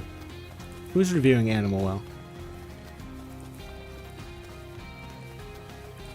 That game is your arch nemesis? It's my arch nemesis and I won't even play it. Ich wüsste zu gerne, was Nocts Bestimmung ist. Hat sicher irgendwas mit den Göttern zu tun. In alten Prophezeiungen steht etwas davon The geschrieben, Electric dass der König Underground. mit den Göttern das Dunkel verteilt. Oh, he's reviewing Animal Well? Wir eher im Dunkeln. Is that what it is? He's reviewing games that his patrons suggest him? That's what I mean, man. That's why don't monetize something you love, because then it just becomes about doing what other people want you to do rather than what you want to do. Like, if he really loves arcade games, he should be reviewing arcade games, not stuff that's really outside of his specialty, but people want to hear his take on it. Although, on one hand, it might expose him to games that he otherwise wouldn't give a chance to, and maybe he'll like them. But I don't want to play a game just because someone's paying me to play it. Nicht schon wieder. I just think that's so wrong. Ich höre Magitech-Motoren. That's just me. The irony of saying I like some shitty games while playing Final Fantasy 15.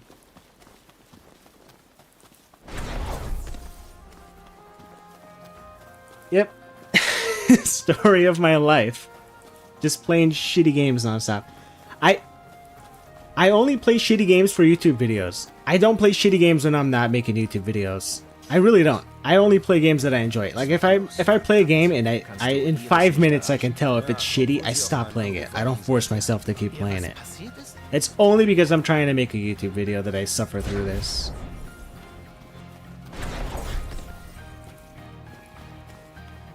Yes, he reviews games from his Patreon.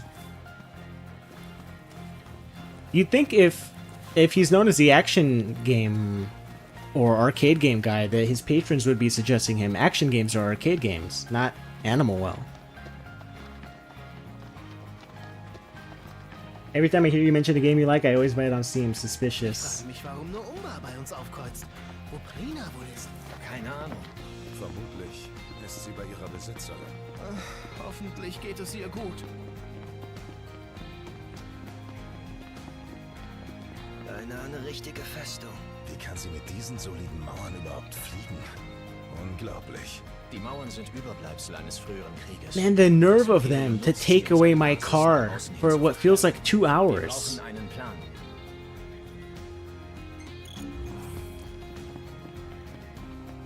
Oh, I think this is going to be a big battle. I might end it here for tonight. I don't feel like doing a 30-minute fight. I can't remember if this is what I think it is.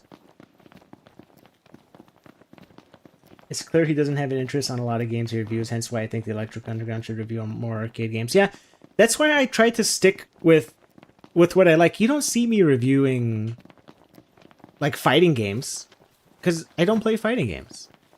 And if someone told me like, hey, review BlazBlue, review Guilty Gear, like, find someone, no offense, find someone whose thing is playing fighting games. I play RPGs and I play rail shooters and I play action games. So I like to stick with what I'm comfortable with. Speaking of, I've been meaning to review Panzer Dragoon, one of the Panzer Dragoon games someday, maybe Orta. Because I really love the Panzer Dragoon series. If you guys, all of the Panzer Dragoon games, pick any of them. Not the remake of Panzer Dragoon 1, but any of those other ones. They're all great. I really ought to make a video about that series. Like a recommendation video, because awesome series. But yeah, I want to talk about games that interest me and genres that interest me. I don't want to, step outside of my specialty. As much as it would be cool to tackle a whole slew of different genres for variety's sake, some games are just outside of my scope of knowledge. I'm not going to be reviewing visual novels. I'm not the story guy. I'm not the cutscene guy. I really have no business reviewing the Danganronpa series or Ace Attorney. It's not that they're bad games, it's just that I don't think I'd have anything interesting to say. Like, what am I going to say? These games, they have too much talking. Well, it's a visual novel. Why are you complaining about too much talking in a visual novel?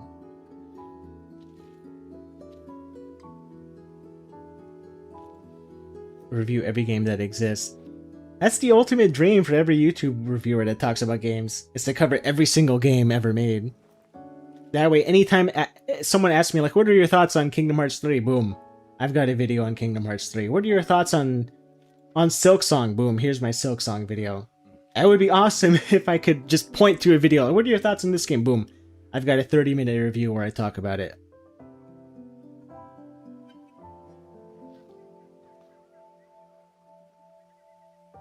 That's the thing, his reviews are from Patreon. I doubt he can ever talk about games that he's interested in that much. It's a shame. Electric Underground, I really do not want to start any beef with anyone on planet Earth. I hate beefs, I hate fighting. I think, from what few videos I've seen, really, really cool when he talks about shoot 'em ups. He talked about a couple shoot 'em ups. That's how I learned about Hellsinker, was from his video on Hellsinker. I watched a couple of his videos ever since people started mentioning him. I think he makes some really cool videos on arcade games. He has some really interesting insights about them. But making like an hour-and-a-half long video on Pragmata, did that really need a 90-minute review. Like, I played the demo for that game, which is like 15 minutes long, and I saw enough. I knew not to buy that game. Just play the demo for Pragmata, and it says everything. Speaking of game reviews, I got 2 game review on my channel. It's on YouTube post though. Ooh, I'm gonna check that out right now. Atty, let's see here.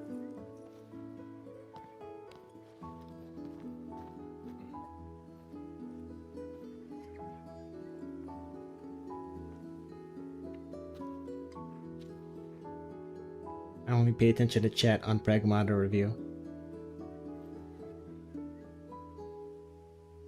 I've done a lot less reviews lately just because I'm enjoying the discussion videos more than actually taking time to sit down and write this huge review about a game. Although I am working on that East review. It's probably going to be about 10 or 15 minutes long. I don't have too much to say about the game. It's going to be kind of a more of a recommendation video because I think too many people overlook the first 2 East games just because they think bump combat is outdated or they don't like it for whatever reason. Like, they probably heard that, oh, it's not that great. So I'd like to make a recommendation video about that. That's coming along nicely. It should be ready sometime next week. Anyway, I think that's going to do it for tonight. I've been streaming for longer than I thought I would. This is pretty fun. Probably not going to stream until sometime later this week, but it's been fun, these 2 streams. I'm glad all you guys came around and hung out with me. It's a lot of fun. I like fielding your questions, whatever it is that you guys have to say. It's really making this game more bearable. And I think I've got a good chunk of footage to review for when I have to eventually sit down to write the script for this thing, which ain't gonna be fun. But I think that's gonna wrap it up for now. Thanks so much, guys. Enjoy the rest of your night. Take care, and hopefully I'll see you next time.